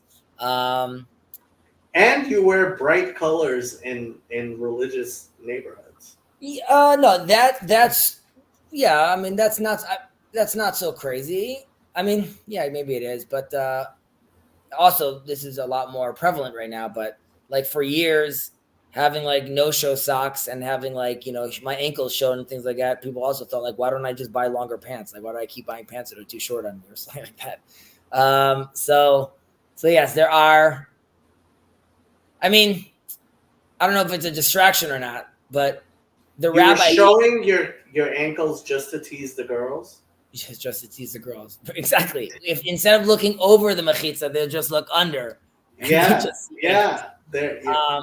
rabbi, I don't know, 2 weeks ago, whatever it was, when I got a haircut, I came into synagogue. I sit up front, and he came to me. He's like, "Oh, I see you got a haircut," and it bothered me. I was like, why is my hair like the distraction in shul? Like the rabbi should not be coming. Because I'm sure he wishes your tefillin were kosher and you didn't have a bluris being chotzetz between you and your tefillin, then you might actually stop being such a kaifer. In my synagogue, there is tension right now. I am a member, however, I'm leaving in, let's say, like 8 months, 9 months. I'm leaving Jerusalem, so I'm not being too vocal in the synagogue because, like, you know, I don't have so much skin in the game. Yeah. However, there's tensions between like the guys that's basically like that's funding the whole operation, who is, I would say, more right, far right, and there was a different rabbi that was involved, but that he's like an associate rabbi. He's more left, and like these things are starting to bubble out. So the women wanted to dance with the Sefer Torah, the Torah scroll on Simchat Torah in the women's section. Yes, not we want to dance together. It's not it's not the worst thing in the world. It's like we don't even have time to talk about that. It's not a worst thing. Like there's way bigger issues, and like if the women wants to hold the Torah scroll, like great, awesome, they could dance. Then they wanted to have Megillah reading, so the book of Esther. They wanted to read it again. There's the main reading. Then they wanted to offer for women. If women want to hear, there could be another woman reading as a. I do not approve. First of all, totally not a halachic issue. Yes, it is. It's a huge halachic issue. Women. Doesn't matter. It's a bediavad thing, and it's being done for feminist purposes. Then so that wasn't okayed. Good. The rabbi wanted to start speaking, so they brought it. So it's an Anglo community, primarily, and the reason I generally go is like I really like the prayer. The prayer service is beautiful. Everyone sings. Everyone takes it very seriously. There's no talking throughout the prayer, so like I like that as well. And my sons and I just read our books and pray. So like it's a very nice service. However, the rabbi is this young Yemenite rabbi, Israeli rabbi that they brought in. So I thought that was pretty cool. Like, you know, the little diversity going on. He's not a Dordea guy, is he? But now I see that he's basically like, I mean, his sermons are like a Sfat Emet, and Sfat Emet's great. Like I'm always down for like a good Sfat Emet, but he stopped speaking he wants to only speak at the end of prayer time because because the women were saying, can you open up the mechitza a little when you were speaking? So he's like, only at the end of prayer, because I don't want to open it up during prayer time and not open it up fully, just like a drop. I like this guy. I'm gonna have to. So the associate rabbi, because I don't just again to explain, there's at the end of prayer service at the services there's a big how do you say kiddush, like kiddush, a smorgasbord, I guess. Yeah. I mean, it's a little meal thing. Yeah, there's a meal. There's one. I mean, so here they make it pretty big. All the community gets together and they talk, and everyone's schmoozing. Is there Yerushalmi Kugel? There's Kugel. There's Chillent. There's the whole. Okay. As long as there's Yerushalmi Kugel, I miss Yerushalmi Kugel. I have never stayed for one of those. Why? People touch you, like going in there. People like it's just like a lot of people. I had no idea you were that OCD. Okay. I was much worse, but years, and so was my dad, and so was my sister. But years. I used to like paint my house every Friday, but I gotten over that over the years. Either way, so there's that element, and I want to get home. I want to go study with my grandfather, so like I do my thing. So I don't really schmooze with people there so much. And throughout, and usually my head's in a book, so like they're not. There's not much of an interaction with me. But the associate rabbi came to me and said, like, I've been seeing all the books you're reading. I know you're leaving the community, but like, based on the books you're reading, you must have different opinions of what's going on in the synagogue. So I was like, yeah. What books are you reading? I mean, it's a different book every Shabbos, probably, but I don't know. There's a lot of different books over there. I mean, you pick books out off the shelf. No, I have my own library, and then like I try to do like a book a week, and then like I just bring in different books. I'm reading a different book throughout prayer service. And just to explain, there's a lot of downtime in prayer services just because it's being repeated again by the cantor. So during that downtime, one is reading. How long is the Chazaras Tashatz? No, you first of all, no, it starts. I try to do it basically starting from Thursday all the way till Saturday night. So it's not just during prayer service, Yeah. but you have a nice amount of time. And also, once you know the prayers, which I'm sure you do, you could both read I and don't. sing at the same time. Yeah, I can't do that. Either way, so he reached out to me and said, maybe you should talk to the rabbi. Maybe you should to the official rabbi, not the assistant rabbi. Maybe you should talk to him. Maybe you should see if he's open to. He's like, that's your tafkid, that's your job, because now before you leave, you need to save the community. But I feel bad for him. Maybe you're just in the wrong community. The assistant rabbi's trying to stoke the congregation against the rabbi. That sounds great. Well, he just feels like the rabbi is just. How old is the rabbi? Both the rabbi is 33. Okay, so you know what? If you don't like the head rabbi and he's a young man, go away. And then the associate rabbi is also, I don't know, 37 or something. So he's even older than the actual rabbi. There's many dynamics. He's also huge. He's super tall, and I think it's also hard. I think he was okay saying, "Listen, I know I'm not going to be the rabbi of the shul. I get it that he was very involved with bringing people together as well. He's like, I'm fine with that, and I'll be the associate rabbi. He also speaks sometimes when the rabbi's not there, and he gives certain announcemements. But he went from being this big presence of someone that speaks and involved to just now sit quietly, basically. And I think that's been hard for him. And the other voices are very vocal, and he feels that the rabbi is just sort of being a yes man and not really aware that there's, let's say, other voices. But what I responded to him, to the associate rabbi, was, I don't know how many other voices they are. I said, I know that I'm, let's say, different than some people in the synagogue over here, but I don't know if everyone over here is sort of down for the Chazi experience, and I don't know if you want to really rock the boat. So yeah, it's just I'm thinking about it if I want to approach the rabbi, and the approach wouldn't be about the community. The approach would be and usually I do this with rabbis in the community. I reach out to them and I have a talk with them, just generally understanding where they're coming from, and then I grill them with all my issues. But there's been the war. The rabbi's also serving up north. He's an officer. So, I don't know if it's the right time when he comes Do back. they say Hallel with the bracha on Yom HaTzonot? They do. Hashem Yirach. Now, it's interesting because it's all, I would say it leans more yeshivish, more right. So, there's a lot of velvet yarmulkes over there, a lot of suits, And they say a bracha on Hallel? Yes. Hashem Yirach. So again, that's another reason why I am still invested inside, because to me these are all beautiful seedlings of hope. So I'm still down to participate. The rabbi twice commented about books I had. He didn't go too deep into it, but he's like, "Oh, you're reading this?" I was like, "Yes." And then some French guy I was reading, he was interested. But so I'm also thinking if I should, I don't know. I don't want to cause more drama in my life. Do you read French?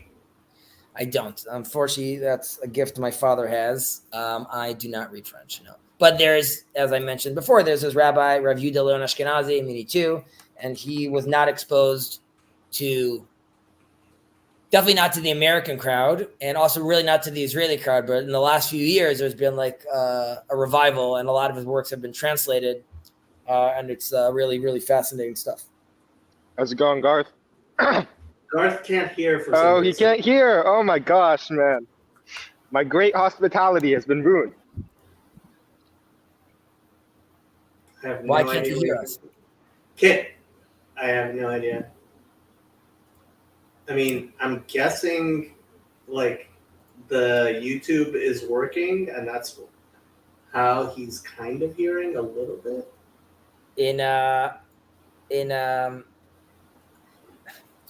the new neighborhood we're going to be moving to. So fortunately, my in-laws would want to they would want to donate a Torah scroll. Ooh, But your in-laws are rich. no, they're not. They have a Torah scroll left over from like my grandfather-in-law, if that's a Torah. A random Torah scroll. Torah scrolls are expensive. And I think it also might have to be refurbished. It might have to have some fixes onto it. But either way, I'm also like I'm wary because on one hand I'm like it's just great. It's a new community. It's a new synagogue. So like that's amazing. Second, on the other hand though, I don't want to fall into the trap of because I know that's something that's going to be very sought after in the new neighborhood to use that to let's say sway a synagogue in one way or another. For example, if they're going to say, we don't want X, we don't want Y, at what point am I saying, well, like, for example, if they're saying women can't dance on their side with the Torah scroll, you're not getting it. Like, we'll give it to like the other synagogue that wants to do that. But like, I'm not down for that. Obviously, if it's the only synagogue in the community, then that would not be fair. So you're going to make sure they don't say a bracha on Halloween. I don't understand how somebody can be so callous as to say it's not even a suffix brachot la'akel. No, I can understand how someone could. I'm very. To say it's not even a suffix brachot. I am. That's just it's hubris at a level I cannot comprehend. Just to explain, Jacob is talking about the blessing for the state, and Jacob is saying that at the very least, before you are pronouncing the Tetragrammaton and connecting it to something like this, one should think extremely hard of assigning divinity to the state and the blessings. So the halacha is when it comes to blessings, you only say it if there is no disagreement among the major rabbis that discuss an issue, right? And there is definitely a huge disagreement about whether or not you should say this blessing. But there are people... just to clarify, whether you should say the blessing, not the prayer. Yeah, whether you can say Hallel. If you want to say Hallel, say Hallel. But to say it with a blessing is to say that there's no even doubt about it. And that means that you are basically excommunicating, frankly, the vast majority of the rabbis in Israel. No. So just again, a little context. The Talmud mentions that you can mention this blessing if there was like, if Israel was saved from a great... The majority of rabbis, a great travesty. The majority of rabbis in Israel say right. You cannot say the blessing. I just have a question to you, though, right? First of all, I don't know if that's true of the majority of rabbis in Israel. Like most of the religious Zionists, obviously, and that's like obviously that's a very small number of people. No, it's not. Baruch Hashem. And I don't know. Rav Ovadia Yosef said, and since Rav Ovadia Yosef said that there's a lot of people who are like, he said you're not, if somebody is saying the blessing, you're not even allowed to stay in the synagogue. You have to leave the synagogue. Right. So the Talmud decided that, for example, the story of Hanukkah, right? That was deemed worthy for saying the blessing. And the argument was by the Zionists, those bastards, they decided to say like, oh, we were almost completely annihilated, right? Post Holocaust, coming back to Israel, having this war, we were completely wiped off the map, but maybe it's not such a big deal, right? So they thought it was a big deal. And they decided that we're going to have this blessing. Things because of the context of like, the Jewish people coming back to the land after 2,000 years and it being like the most miraculous fight ever, those little details. But I would just question, Like, why is Hanukkah so miraculous? Like, the war went on forever. Tons of people Hezi, died. you're not getting my point. If you're saying the blessing, you're saying there's not even you are in a very real sense excommunicating all the rabbis who say not to say the blessing. You're saying I don't care about them. They're not. I don't consider them to be real rabbis. Just like you don't think the Zionist rabbis are real rabbis. I am not aware of any bracha that they say. To say a bracha. Funny, because like that there's no suffix. Look, that there's no suffix. Not to be even choshed, not to even consider the opinions of the other people. It just rubs me such the wrong way. I guess it goes the other way. So you'll at least consider moving to Israel, right? Consider. Sure. Okay, great. Okay, so I agree. I agree. Trust me, I have considered moving to Israel many times. I would have no problem if someone felt like uncomfortable making the blessing. I think it would be odd to, let's say, if someone wanted to. I think it would be odd to not say halal though completely. So in Satmar, it's if you're living in Israel, also specifically in Satmar, it's one of the few days of the year that they actually say Tachanan. Tachanan, of course. I mean, just to realize how inverted it is. So I'm saying like it's a day of jubilation, and Jacob's saying this is the day where we make like a morning prayer. Okay? It's one of the few days like Hasidim almost. They don't say Tachanan almost any time the entire year, but that day they definitely say Tachanan. Jacob, if Ben Shapiro moves to Israel, will you move to Israel? You realize Ben Shapiro is like almost as rabid of a Zionist as Chezi is. He's never moving to Israel. First of all, I mean, Why? he bought a house near me in my new neighborhood. And he bought a house in Jerusalem, which I think is like his actual house. Like I actually turned down that job. Yeah, he has a second home. Why'd you turn down the job? Because initially he came to me and it was supposed to be like something much smaller, and I was like, for something so small, like I don't need to deal with this psychopath. Like he's gonna be probably super intense. He's not a psychopath. I just imagine the meetings. This is not the color blue. The blue. I'm like, Look, Hezi, you're like, that's like, you're talking about his internet personality versus how he probably actually is in person. I know that. I just felt like it's definitely a personality, right? And yeah, but it's nice to have clients who are famous, Hezi. I don't know. Oh, by the way, okay, so what I did today at work is I listened to Ben Shapiro talk at the two major English universities, Oxford and Cambridge. And it was really funny. Hezi, did you actually listen to those? I listened to the Oxford one, yes. Not the Cambridge. I mean, it boils down to his question at the end. What do you mean by Palestine? Yeah. Dunzos.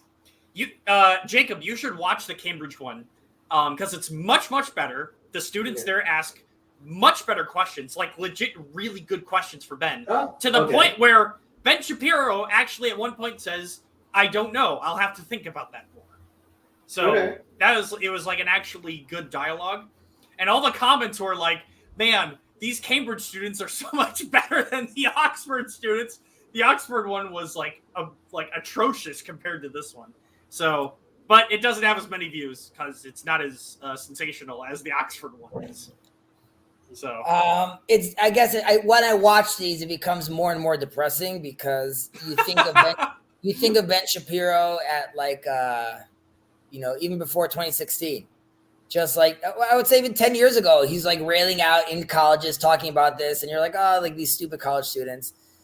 All those college students are now in their positions and their companies spewing the same nonsense, and there's like a whole new generation of kids, and it doesn't seem too promising. Definitely when you're talking about all these like elite colleges, it's just, I mean, these are all signs of like rot in the society, right? And I used to give the example of the fact that the dictionary today says literally means figuratively, and that's like the example of how we completely have like seceded what words mean, what concepts mean. So, you know, you could have, I can't remember who did it. There was a huge sign, and this comedian on the sign, it says like, it's something about women's reproductive rights and free Palestine.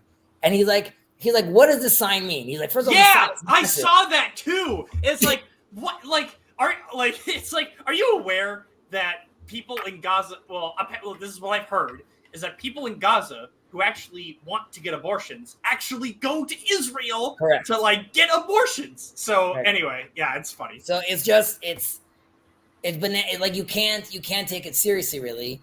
By the way, also someone mentioned Trey mentioned Douglas Murray earlier that he was watching him. Even Douglas Murray, in a certain way, sort of like lost his patience as well.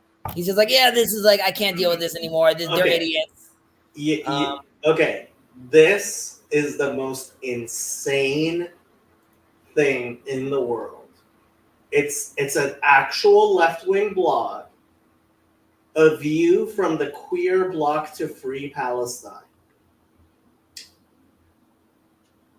I see that picture, how she's like basically hiding her little sign. Trans women for. Okay, I have to read this. On Saturday, I marched with the queer bloc of the National March on Washington to free Palestine, a fitting contingent to accompany. Given I largely started writing about Israel by way of reporting on the intersection of LGBTQ rights and Palestinian freedom in 2010. There was no formal leader of the bloc. Queer and trans people were simply told to meet in front of the old post office on Pennsylvania Avenue who wanted to march with other queers. It was a motley crew, but the first thing I observed were that there was no rainbow branding. Guess what? The only flags I saw all day were red, white, and black and green. And I noticed how many signs fundamentally rejected pinkwashing without even needing to name what it is. Pinkwashing is the phenomenon by which countries like the United States and Israel declare themselves superior to Palestine because of their treatment of LGBTQ people. But this full moral superiority pinkwashes the ways LGBTQ Palestinians are not welcome in Israel, nor increasingly in the United States. But they're welcome in Palestine. And it tries to hide the brutality of their lives under apartheid, even before October 7th. And as if their own governments and religious zealots don't enact lethal homophobia and transphobia, Israel and the United States pinkwashing condemns Palestine as inherently homophobic and transphobic. As I recently heard, Queer Palestine and the Empire of Critique author Saeed Atshan say in a talk, pinkwashing falsely presumes not only that LGBTQ life doesn't exist in Palestine, but that LGBTQ Palestinians aren't ever affirmed by their families or each other. As much as feminism is necessary, Akshan argues, queerness is fundamental to imagining a free Palestine into being. That's what I was saying. Exactly. Perhaps most relevant to the ceasefire, the queer bloc marched for this weekend. Pinkwashing obscures how LGBTQ people are being tortured, starved, and killed daily by the Israeli occupation forces. If just 5% of the 2.3 million people in Gaza are LGBTQ, that means at least 115,000 of queer Palestinians are being directly terrorized right now, and about 500 have been killed, to say nothing of their families. This has been most heartbreakingly documented by people in Gaza using Queering the Map, a community-generated platform that provides an interface to collaboratively record the cartography of queer life from park benches to the middle of the ocean in order to preserve our histories and unfolding realities, which continue to be invalidated, contested, and erased. who are the queers in the middle of the ocean? Like, did they go out and they're like, look, there's 4 of them. They're No. What's best is when this map starts being used by Hamas to go and kill people, because the Hamas has executed people on charges of being gay. I was gonna say this is like the sex offender registry, but for Hamas. It's so bananas. I would just say, like, ironically, Israel has just changed the law and recognizes the LGBTQ couples as terror victims, which they haven't done because in Israel already since the 80s, if you come in Israel, you can't get Israel won't perform. Obviously, we don't have civil marriages, so you can't get married. There isn't gay marriage in Israel. However, Israel recognizes gay marriage since the 80s.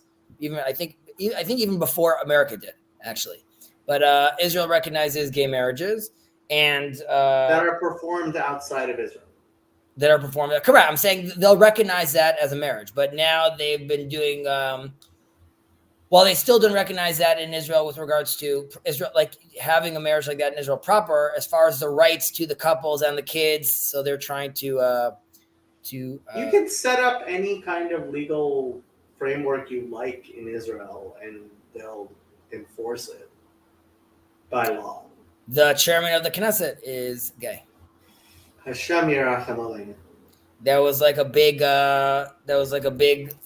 tension with obviously the ultra Orthodox, and they got upset. I don't know if it was recently, but a few months ago, maybe, that he came with his husband or something to some event, and they were saying how, like, we accept you as part of the, like, as a coalition, and we understand that you're the chairman of the thing, but you can't be promoting this. And obviously they got a tremendous amount of pushback on that. So by the way, okay, so I found this queering the map thing, and I'm looking at the Gaza region right now, and there's like only 20 dots on there. It's Garth, they identify as 200,000 dots, so please. Please. I'm sorry. I'm so sorry. And the word dot is triggering. It's dots or dots. But if you look at each of these dots, it's like there's no there's no names. It's just statements, and that's it. Well, of course there's no names. The person would be murdered. Right, but anyway, Gasians for Palestine. But this would not pass as like any type of like confirmation at all. Period. Because anyone could do this. Nothing is stopping me from putting my own little pin on like this map. So like as far as journalistic integrity is concerned, as far as this queering the map thing, it's like were you nervous about the integrity of the journalist integrity over here? No, not necessarily, because I wasn't concerned with it, but I like to do these just to have fun, But that is an indication of the world just going bananas, though. Like when you see that, when you have to sort of deal with those contradictions, and you hear that people can't, their brain just breaks. I mean, I agree. It's very depressing. Charlie, I'm going to call you Jacob 2 whenever you use that background. I love that Charlie does that background. That's okay. It's good because it makes you realize like we're all one. It's all Shadow, one. you're in this picture twice. Do you realize this? You're in this picture twice. Charlie, or Jacob 2, you have a cat as well? It's true. Here's my cat. Charlie, you should buy a small little fake stuffed animal. Stuffed Shadow. Every time Jacob does that'll be Jacob's first piece of merchandise. It'll be a plush. Should I put it on the Shadow. copy machine? Plush Shadow, yeah. Jacob, that's actually good. Yeah, I mean, that's good. You should have like your Shadow T-shirts. Plush Shadow, plush Happy. Yeah. You will outsell Grimm's merch. And Happy can have her own page where she's like Cats for Palestine and like write about like what? They're providing me. They're denying me catnip, and like they're. Wait, am I allowed to say the p word on this? What? The other word Palestine? for no, Sure. the other word for vagina. Oh, sure. Why not? Okay, because I was gonna say pussies for Palestine. Right. There you go. All right, you guys. I guess I gotta ask Charlie because he's the only college student over here. Loser. I'm a college student. Yeah, has he? Sorry. Well, someone that's actually hanging out at the quad, okay, and walking around. What is it like there with regards to? Do you feel like any tensions with regard to Palestine, Israel on campus, or it's not really a discussion about you guys? He's in Iowa. That's true. And in a Christian. So, since everybody thinks the Midwest doesn't do anything, I don't have a count of how many rallies there have been outside the library for Palestine at this point. Probably more than 5. I'm not around there that often, so I don't know. How large are they? The biggest one I saw probably had several hundred people. But but they're all Christians? No. I'm at a state school. There's no. Oh, okay. I was like, what? Okay, but okay, I got you. So they're there, and every now and then you go inside and you just like yell like Chezi and Jacob, and you run out, or like you just don't get involved. So I haven't been there. I just Snapchat now has like a school story function on it, so you can put in your school email and what grade you're in, and they put you into like a giant group story of everyone from your grade at the school. So I just see stuff on there mostly. I hear you. Interesting. I did not realize there were hundreds of people. I'm joking. But like hundreds of people going to a pro-Palestinian rally in Ames, Iowa is just shocking to me. Sure, man. Jacob, they're college students. Whatever's on the news, you got to do the thing. I guess. How many blue hairs do you have at Ames at your university? It's a college town. I don't know what to tell you. Yeah. Less is. than California, but you know. Wow. What, by the way, wasn't there like that revival going on for like 17 years in one of these colleges that was like everyone was talking about for a while? Asbury? Maybe that's what it was, Asbury. What happened? Definitely not 17 years. I mean, I'm just saying like a long time. A couple weeks or something. I don't even remember where that is. It's not near me though. But it all started on what was it? It was some Wednesday night college service. It's right? Kentucky. Yeah.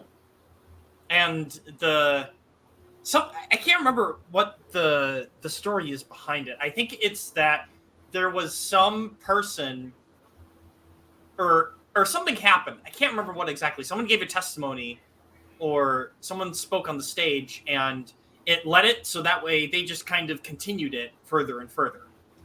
Right? Or something like that. I don't know. Yeah, more people were coming though, right? There was like swarms of people just like right. Praying. But oh gosh, it was so long ago. The details are. I just looked it up. So it lasted like 2 weeks.